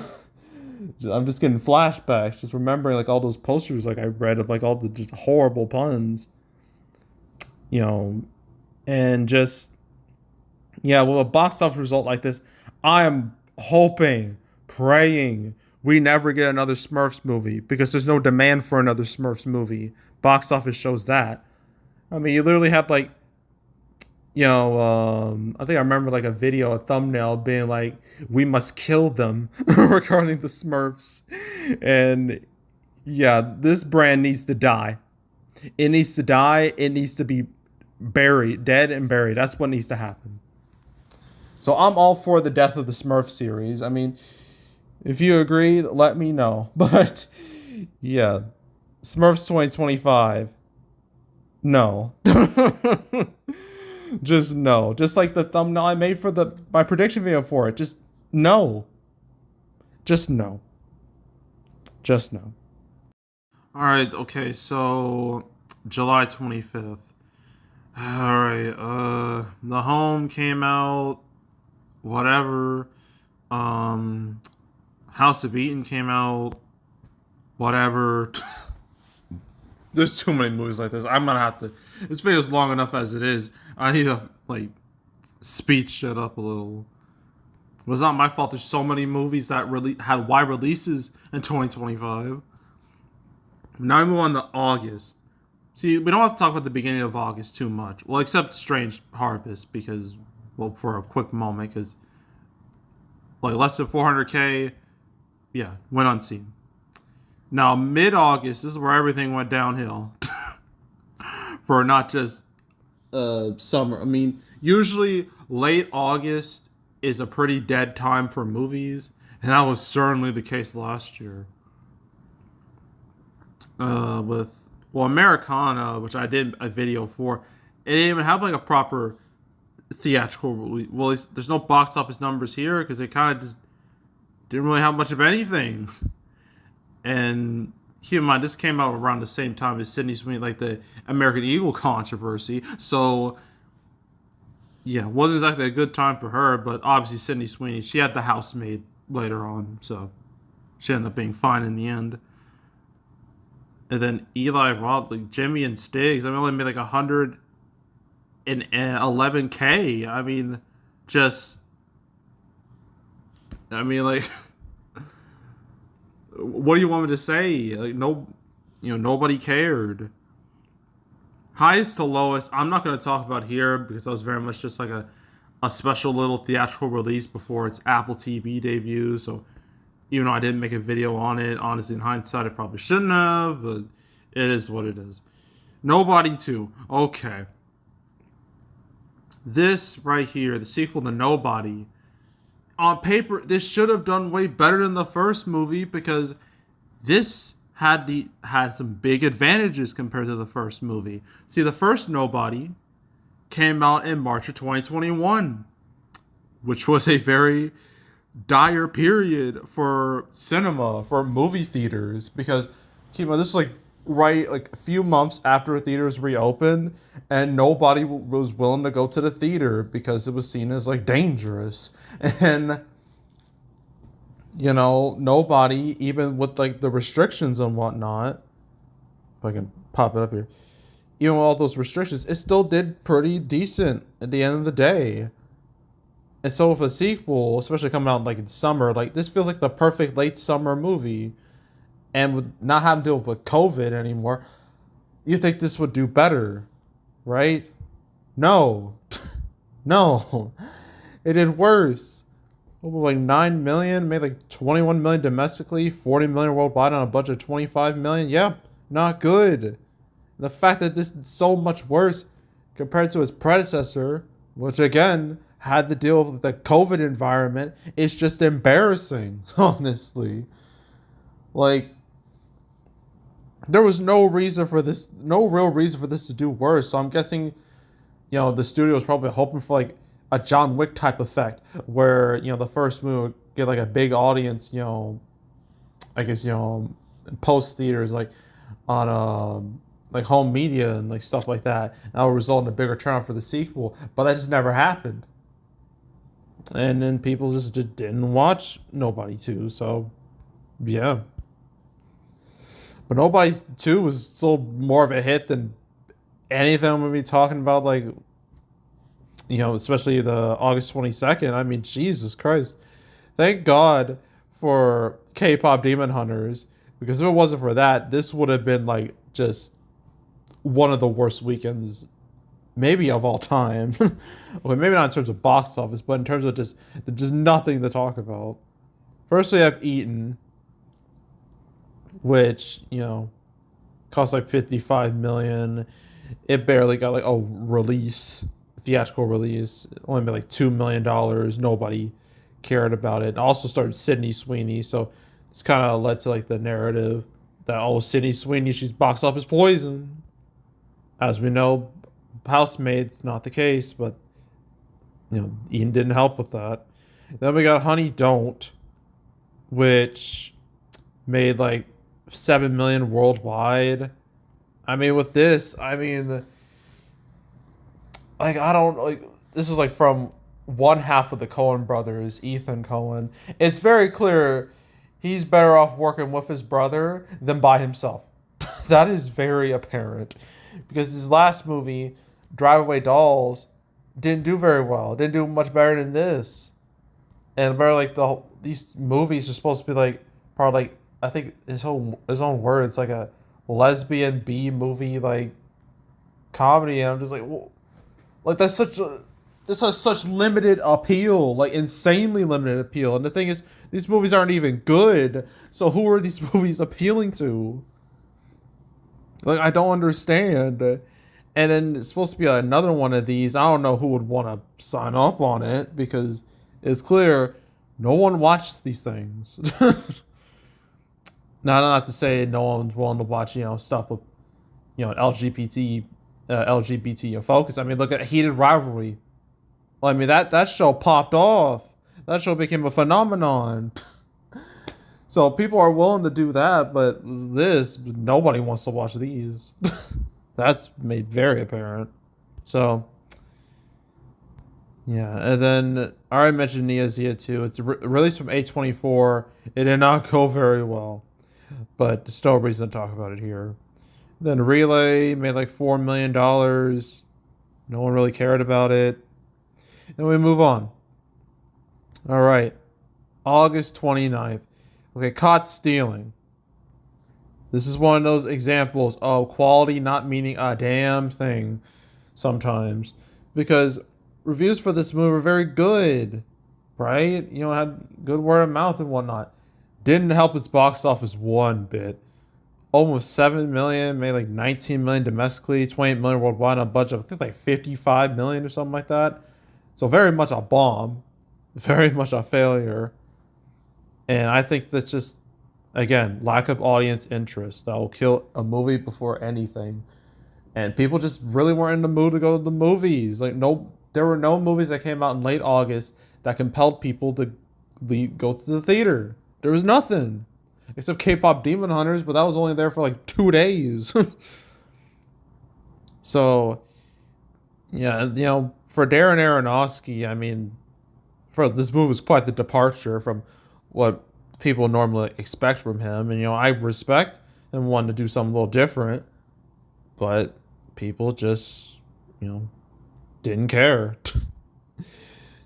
So, yeah, but I do feel like Caught Stealing will have like a cult following. I do believe that.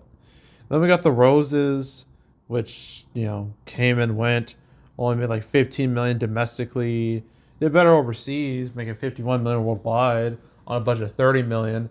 But in the States, yeah, it's definitely a miss. So, yeah, just another movie that the audience just said nah to. They just didn't care. Then we got Toxic Avenger unrated. This right here, I mean, this was doomed to be a cult movie. It was doomed to be very niche. I mean, Toxic Avenger, like the whole brand, is niche from the get-go. And this movie was never going to change that. Never. The target audience was hella small. And as a result, the box office was hella small. Only making like 3 million like total. So yeah, not surprised at all by this result. And now it was August. So yeah, as you can tell, summer had a really shitty end. But then September happened and things got a hell of a lot better, at least for the first 2 weeks. I do want to mention, I guess, Light of the World. I mean, it cost like 20 million, made like 5 million total. Not great, but I mean, really, the expectations for this were like, real small to begin with. So, I mean, come on. Then Splitsville only made like 2 million total. Again, just lack of audience interest. And then September 12th, Spinal Tap 2. Now, that weekend, September 12th, was a great weekend for movies, but this was like the one L that whole weekend. Spinal Tap 2, as it just didn't land. It just, no one showed up. Only like 1.6 million, made like less than 3 million worldwide. I mean, the result, it doesn't surprise me because this is a sequel to like, what, a 40-something-year-old movie that wasn't even a hit to begin with, so it wasn't even like a Beetlejuice situation. Like, it was Spinal Tap, or This Is Spinal Tap, was always going to be a niche cult movie. And releasing it decades later, like, and ideally the audience would expand, but it never did. And as a result, it had very limited interest. So yeah, yeah, no one ended up watching it. And I believe who was this? And this was the last movie for Rob Reiner, who was tragically murdered in December. Him and his wife via his son. Like awful, awful situation. Like I like just feel just horrible. The fact that man got murdered like that. Just ugh, God. So yeah, the fact that this was his last movie, I mean, obviously wasn't supposed to be his last movie, but I don't know, just talking about this movie, I mean, yes, it flopped, but talking about it now, considering the man, was murdered, it don't feel right. But box office perspective, like, it didn't do well, but yeah, yeah, it's still just, mm, yeah. Well, let's try to move on from that because it's sad. It's absolutely tragic what happened to him. Okay. Let's see. September 19th. Okay. So fall was starting off really good, right? Real white hot with Conjuring Last Rites, Demon Slayer Infinity Castle. Things were going amazing. And then this weekend happened, and all that momentum just poofed away. Starting with A Big, Bold, Beautiful Journey. Yeah. This tanked hard. Only made like 6 million domestically, 20 million worldwide on a budget of 45 million. Oof. This is despite having like two very recognizable faces with Margot Robbie and Colin Farrell. But the thing is, the movie never appealed to anyone. From what I heard, the movie was slow and boring, and those two words are a death sentence for a movie. Because if you hear something like is boring, why would you want to watch it? Right? So, yeah, just yeah, nothing else is really to say. This movie was just doomed to fail, honestly. Never really looked that good to begin with. And then we have Him, which did look good. I thought the trailer looked really good. It made me really interested. I was actually kind of excited. Then I read reviews and my excitement just dissipated. I said, okay, you know what? Never mind. And I'm pretty sure that was the case for everybody. Because this movie just, even with Jordan Peele's name on it, it flopped. I mean, it only opened like 13 million, which doesn't seem too bad, but its legs were horrendous. Even opening weekend, I mean, it just like crumbled. A lot of people assumed it was going to be number one that weekend, but that didn't happen. And it fell 73% week two. Like, shit. If that doesn't scream toxic word of mouth, I don't know what does. It only made like 25 million domestically, 27 million worldwide on a budget of 27 million. So it barely like made more than its budget. So that's very much a miss. Although I did watch this movie, or at least parts of it, and maybe I'll watch it again in full. But yeah, this movie just didn't grab people. It wasn't what it should have been. It just disappointed everyone. And yeah, ended up being a big old flop. Well, not a big old flop, but definitely a flop. And then we have The Senior from Angel Studios, which, again, people really didn't care. That's the case for a number of their movies. It's just that, that's the thing that I mentioned as a con for a lot of their movies, is that their box office track record is like outside of Sound of Freedom, it's quite poor. Well, I guess King of Kings too, or in that. It's quite poor. Their movies just don't really appeal to like a wide group of people. And as a result, they have limited box office potential. And that's what happened here. So, yeah. So that was September 19th. A very bad weekend. Okay, September 26th. One battle after another. Man, it hurts. It really does. It hurts to talk about this movie in a video like this, where it's all about the negative shit. Because I love this movie. It's tied with Sinners for my favorite movie of 2025. But the box office results don't lie. This movie bombed. It was a flop. It opened with 22 million, made 72 million domestically, 207 million worldwide on a budget of 140 million. That's a bomb. And I was really rooting for it. I was hoping against hope that Warner Brothers like success in 2025, but that god tier run they had would transfer over to this, would help this movie out, and it really didn't.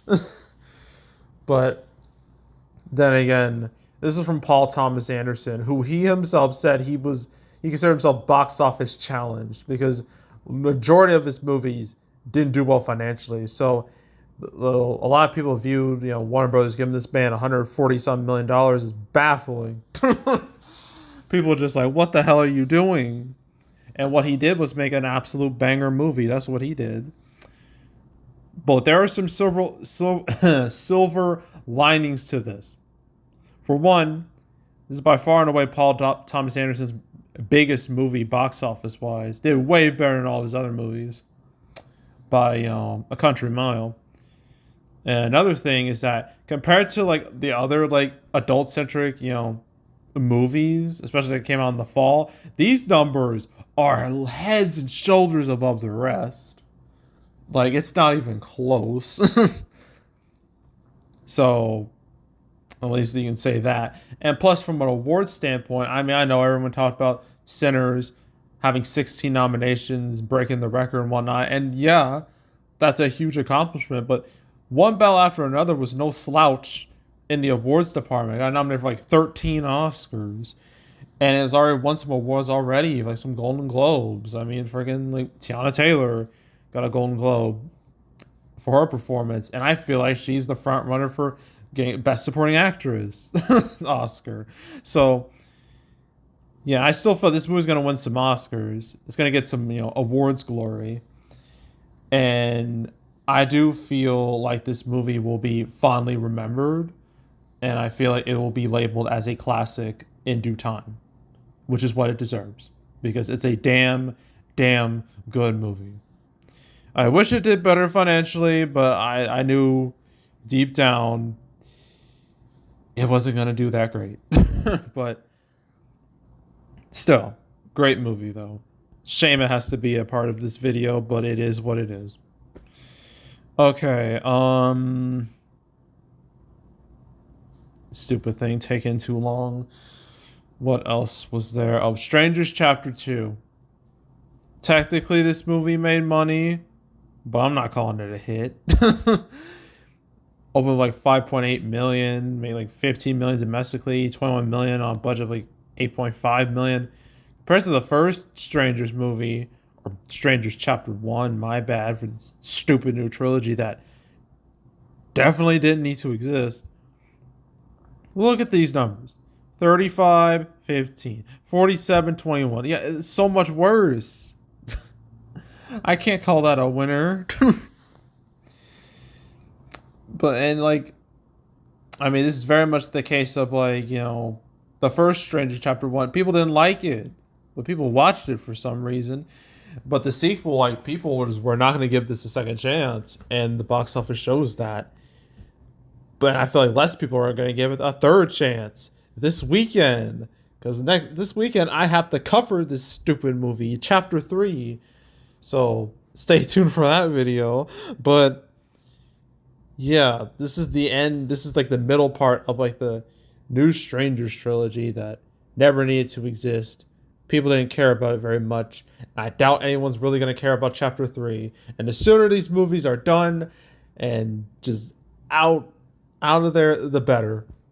That means I can never talk about them again. I can never think about them ever again.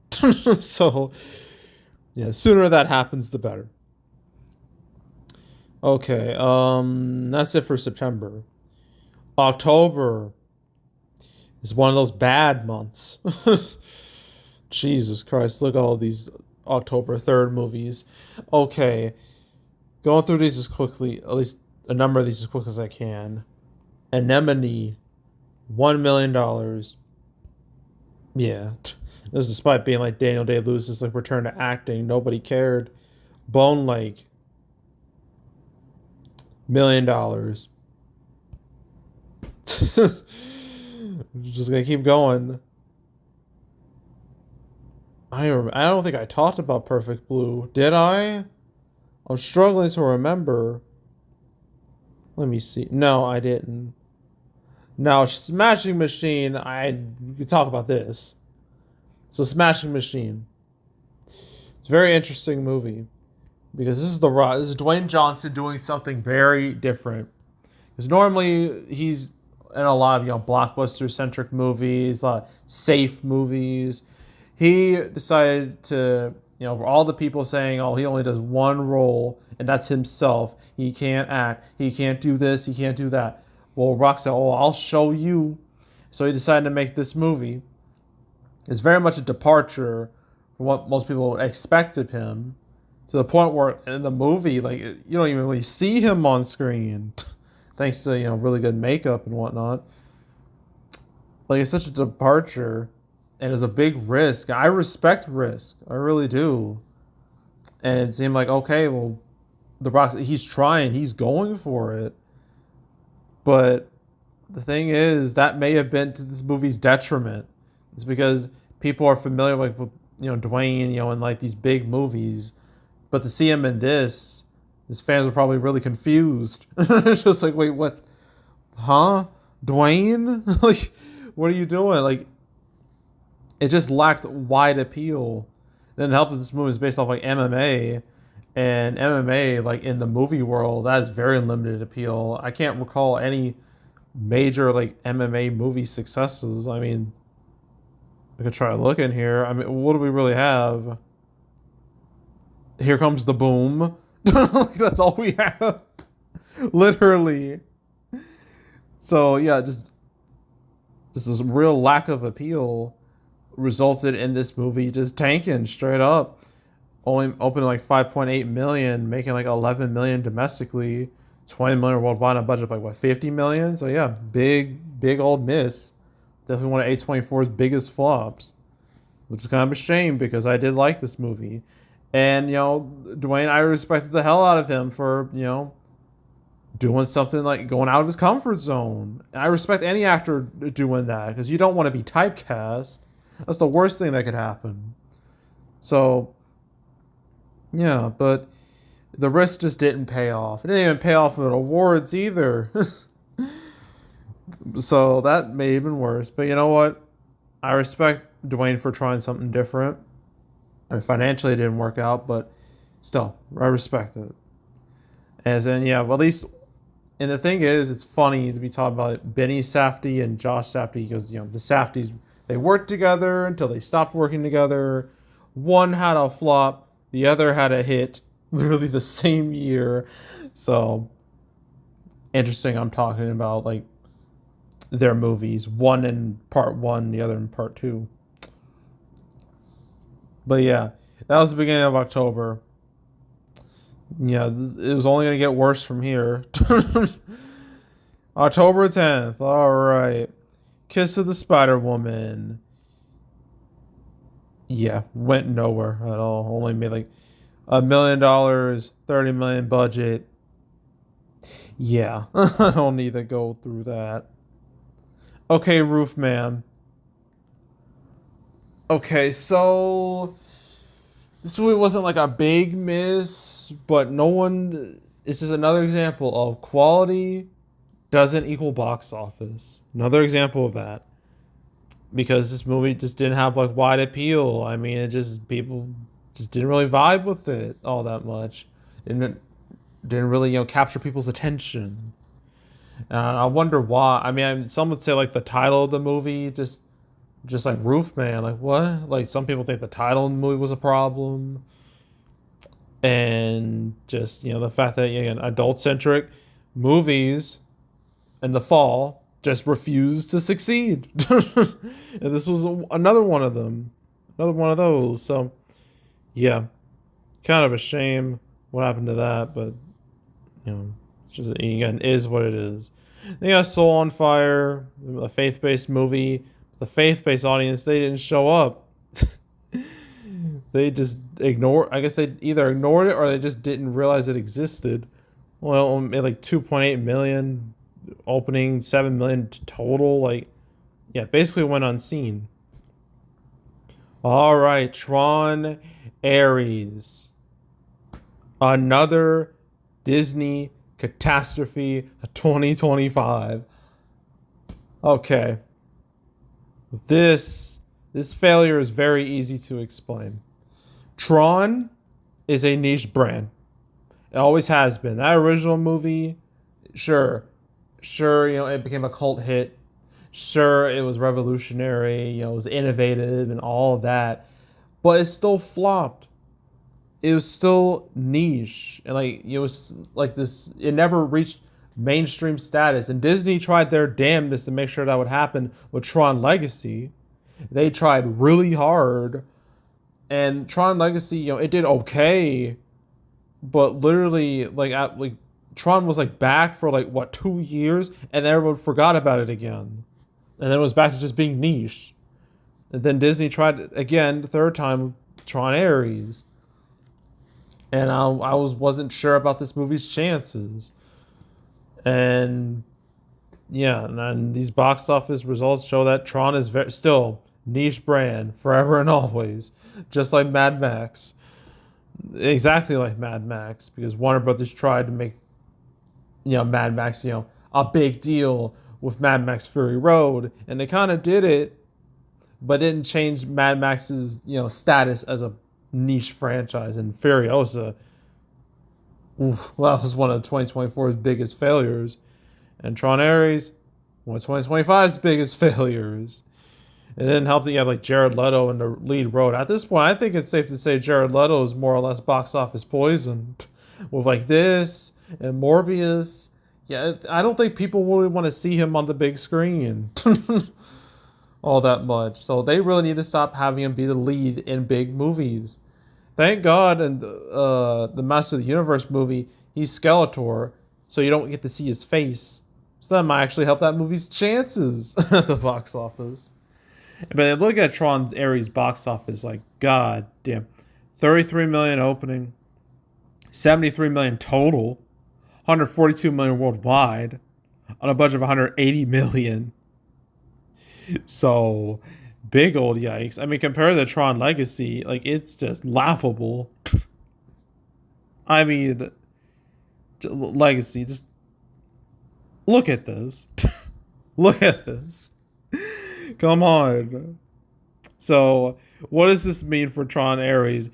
Don't expect to ever see Tron on the big screen ever again. I will... If they make a Tron 4... If they, for godforsaken reason, try again with Tron on the big screen, I'll eat my shoe. I'll eat my freaking phone. Because there's no way anyone would want to continue with Tron at this point. No way. It would make no sense. No logical sense. No financial sense. It would be just you have to be brain dead, or just crack down on cocaine to think that would be a good idea. So, yeah, Tron Ares, easily one of the biggest failures of 2025. Another fat L for the House of Mouse. But hey, Disney was able to have a very successful end of 2025. I mean, they had one of their biggest hits, Zootopia 2. So it worked out in the end. But yeah, oof. Now, October 17th. Okay, Good Fortune. Yeah, so this movie had a very interesting history. It wasn't supposed to be this with Aziz Ansari. This wasn't supposed to be his first movie. That was supposed to be Being Mortal. But then, someone complained about Bill Murray's behavior. behind this, on production, and the movie ended up just dying. Production just stalled and never, was never saw the light of day. So this ended up being dude's first movie instead, and the movie just this is a proof positive. It's very hard for comedies to succeed in the box office these days, because this only opened like 6 million, maybe 16 million total, 26 million worldwide on a budget of 30 million. Yeah, definitely a miss. And yeah, like this is so not much really to say about it, except they tried and it didn't work. The audience just didn't show up. Then we got Pets on a Train, which made like almost 2 million domestically. Like, who cares about that? Truth and Treason, another Angel Studios movie. Only like 2.6 million, like 6 million total. Like, no one cared about it. Got no real interest, like, whatsoever. Okay, After the Hunt. This right here is failed Oscar bait at its finest.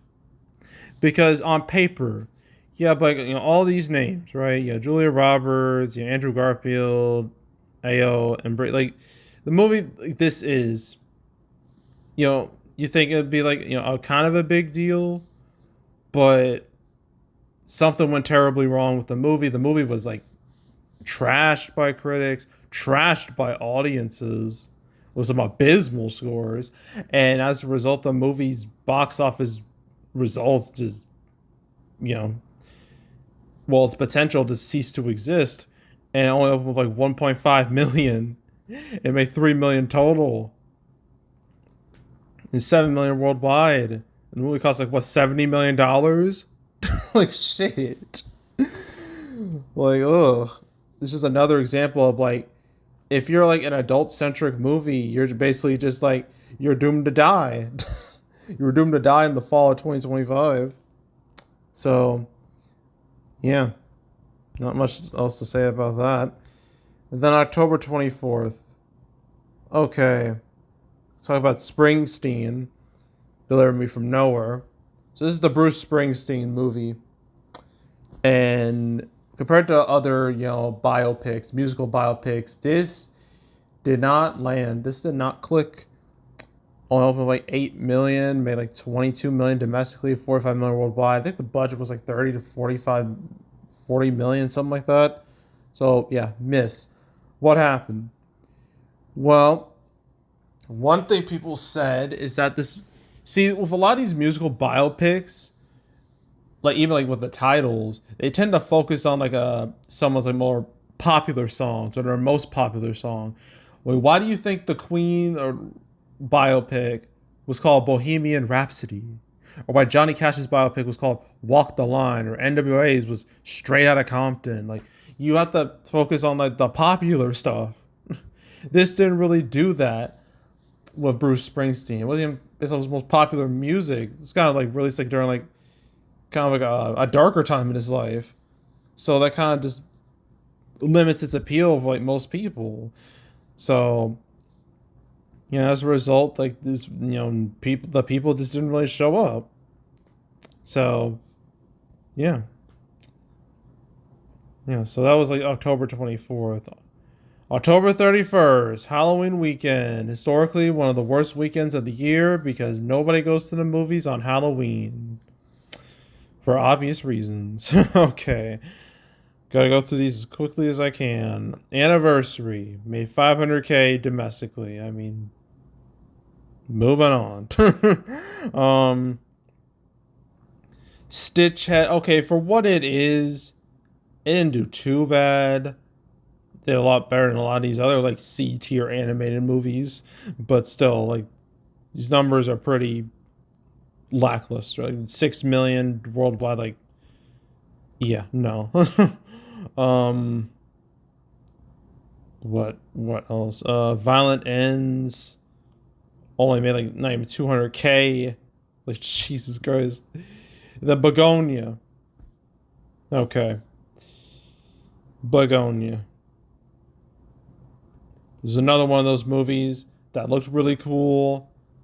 I knew it would fail because it had no wide appeal whatsoever, and it did fail. And I liked it too, which really just sucks.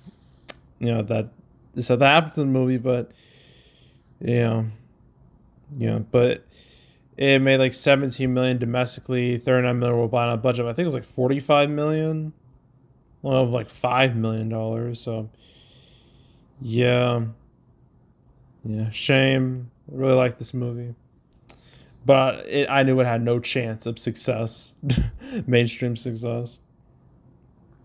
But you should give it a watch. Like stuff like this.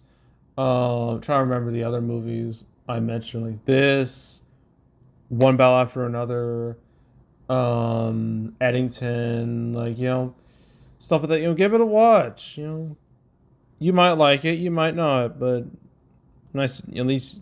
You should really like try to like support original movies at least a little bit. You don't want to be nothing. We do. Last thing anyone wants is just nothing but sequels all over the place. I mean, it already feels like we're in that reality now. But yeah, still, it'd be nice to support original movies, good original movies. Now we're in November. Okay, we're almost done. Okay, we're getting there. The finish line is almost in sight. We just gotta get through a number of these movies because some of these weekends have so many movies. So, Christie from Sydney Sweeney again, from a new distributor, didn't do well. Only made like 2 million on a budget of 15 million. Not to mention the movie got like criticized. I mean, Ruby Rose gave this movie gave Sydney Sweeney a whole lot of shit because the big controversy is Sydney Sweeney, she's registered as a Republican. And so she's kind of been labeled as like MAGA Barbie by some people. And her portraying, Christy Martin, very much, who was, very much, gay. That could be a bit of a problem for some people. Having like, someone like Sydney Sweeney portraying like someone like that, just seems just kind of like some will label it as icky. But I don't think that was like the main thing that killed this movie. I think it's just from new distributor. I mean, obviously, being a new distributor is like hella risky. And plus, Sydney Sweeney proved that she's not box office poison with The Housemaid. So that whole narrative was basically, proven false with the success of that. But yeah, Christie, it went nowhere. Same with Die My Love. Only making like 5 million domestically, 10 million worldwide. I mean, it is a movie that, audiences just hated straight up. This was not, this is definitely a movie not for everyone. I mean, some people just did not vibe with this movie one bit. And the lack of, vibe with a movie results in a lack of box office. So, yeah.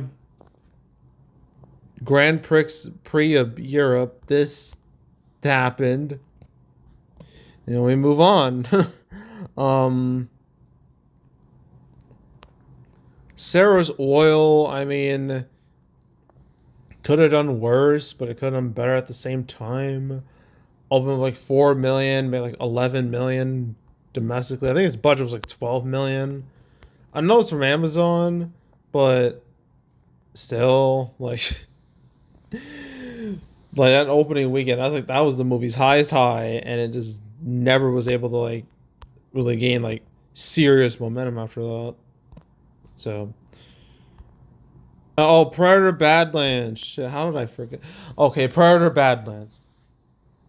This movie's an odd one because from a Predator perspective, for Predator standards, this did pretty good. It's actually the highest grossing Predator movie. Best opening, best domestic total, best worldwide total.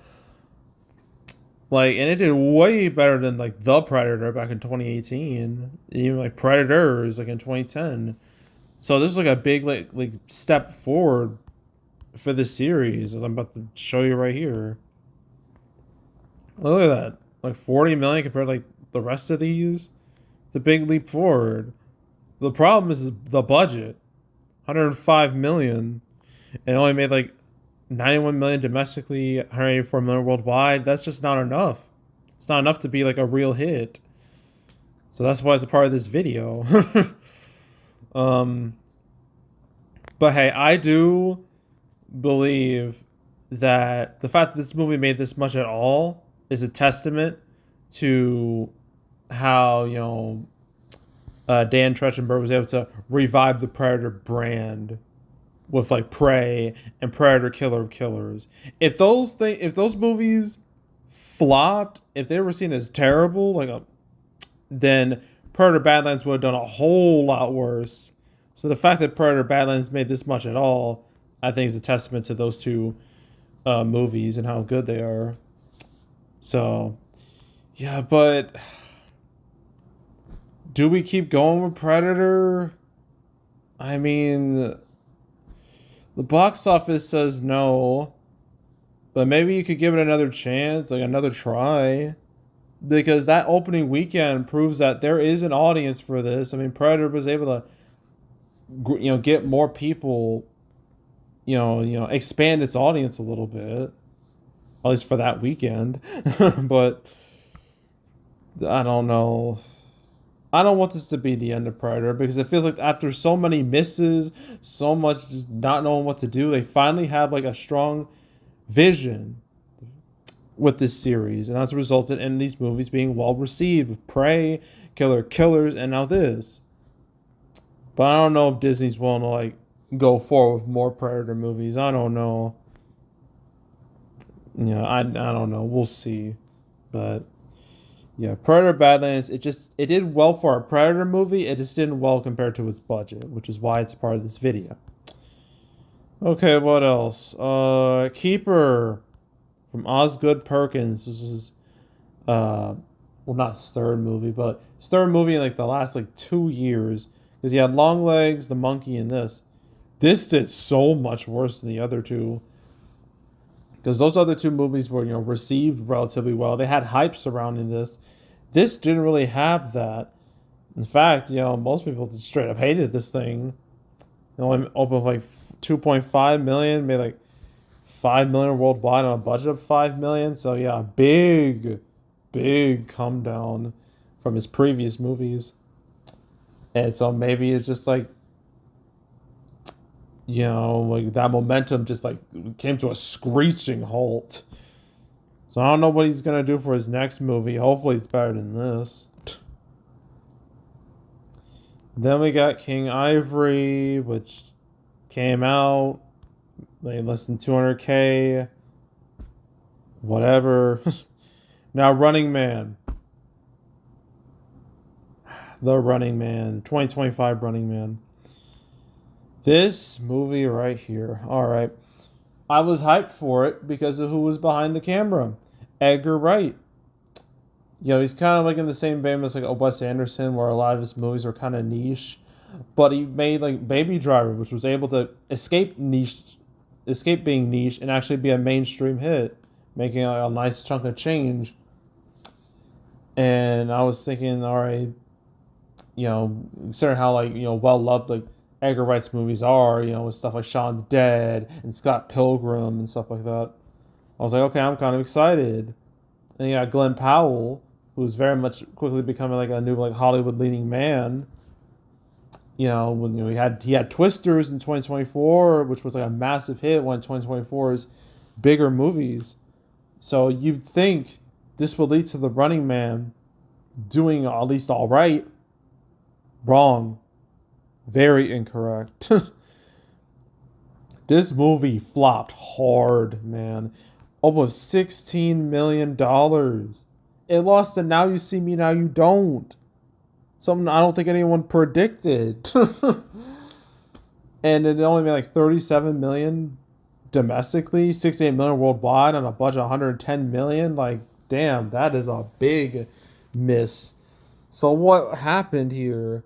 Well, Many people believe, well, I guess you could say like the source material for this, the original Running Man movie of Arnold Schwarzenegger, that wasn't a hit either. So some be like, well, if the original wasn't a hit, what makes you think this is gonna be a hit, right? And some say it was like a marketing issue. That another thing that kind of tanked the movie. It's just that they didn't really like market it as well as they could have, or they just did it in a way that just didn't really lure people in. It just kind of just didn't click with people. And yeah, it's just crazy though. And I didn't even watch the movie. I heard like it was just so mid from like a lot of people from what I read. A lot of people saying it was mid, and I just didn't. I just said, you know what? Nah, I just didn't watch it. So yeah, it's a shame because like I like Edgar Wright's stuff. So I don't know why. I don't know how this happened. So yeah, Running Man, big miss, big flop. Ugh, we're almost done. Okay.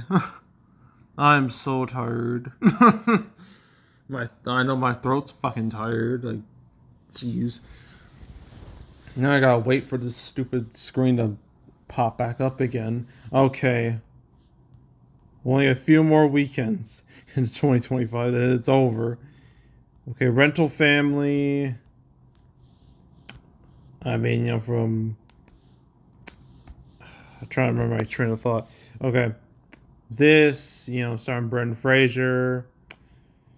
I mean, it was never like, I never thought it would be like a big hit because it's not like the type of movie that would bring in like a big crowd or anything, and it just didn't. It was just kind of like there, and I don't know what the budget is, but it just especially when you're releasing this at the same time as Wicked for Good and Zootopia 2, like, that's almost a death sentence in a way.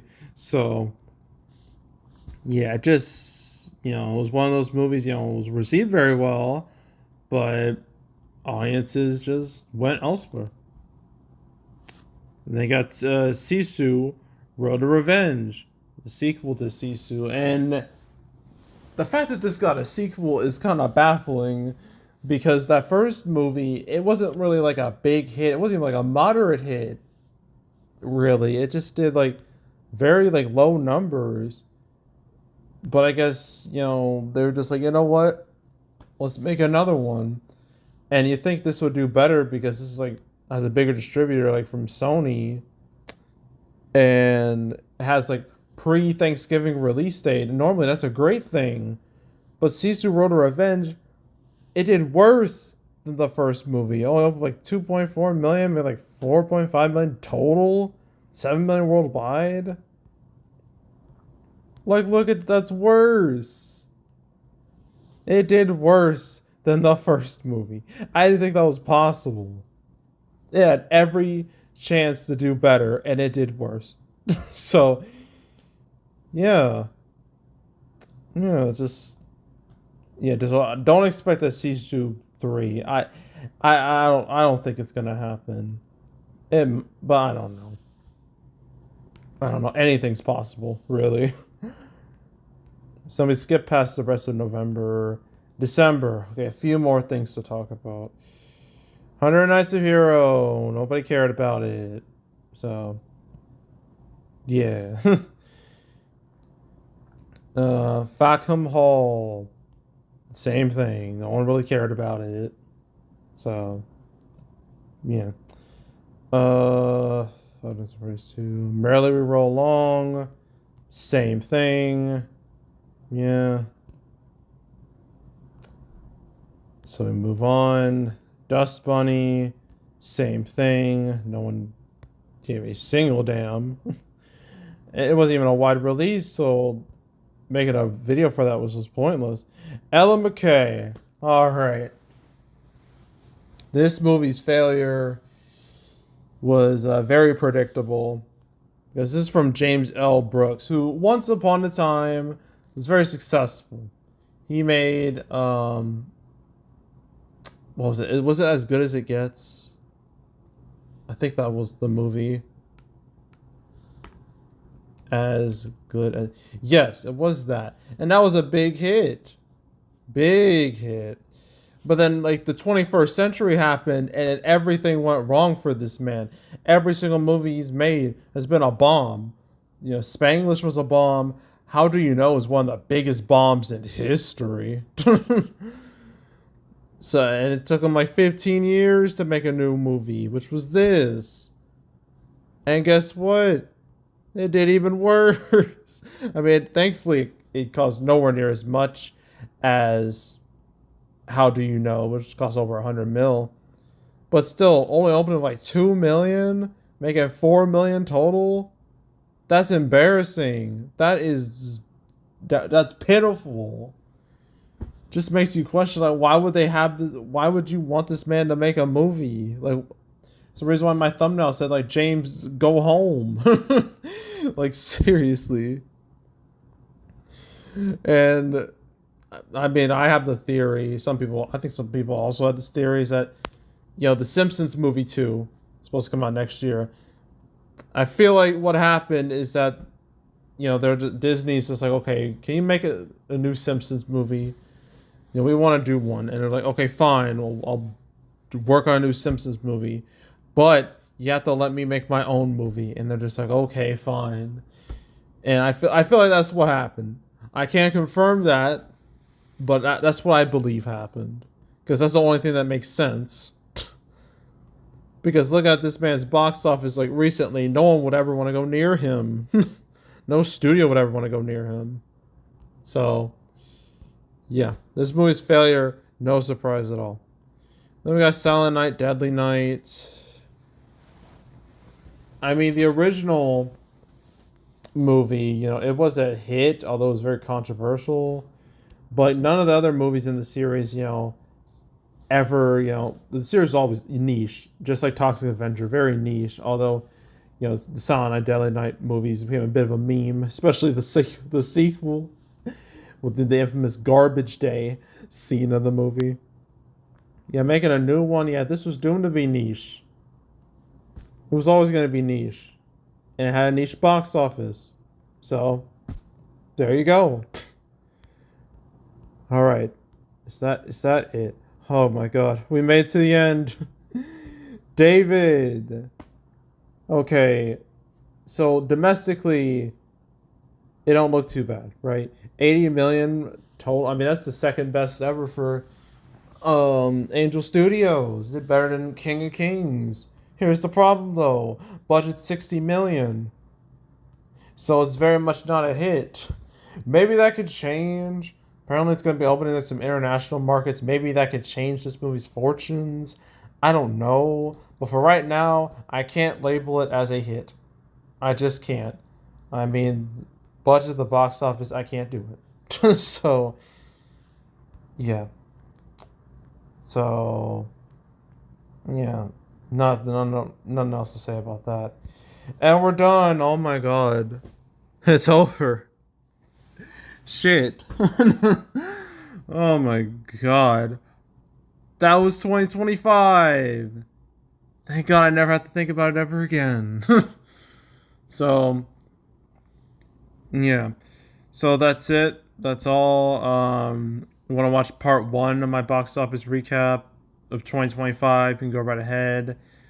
Want to watch any of the box office recap videos I made for 2025, or any other recap videos I made on the channel, or, you know, I'm about to do my January recap video for 2026 next year, not next year, Jesus Christ, next weekend. So you want to stay tuned for that. But I've lost my train of thought completely. God.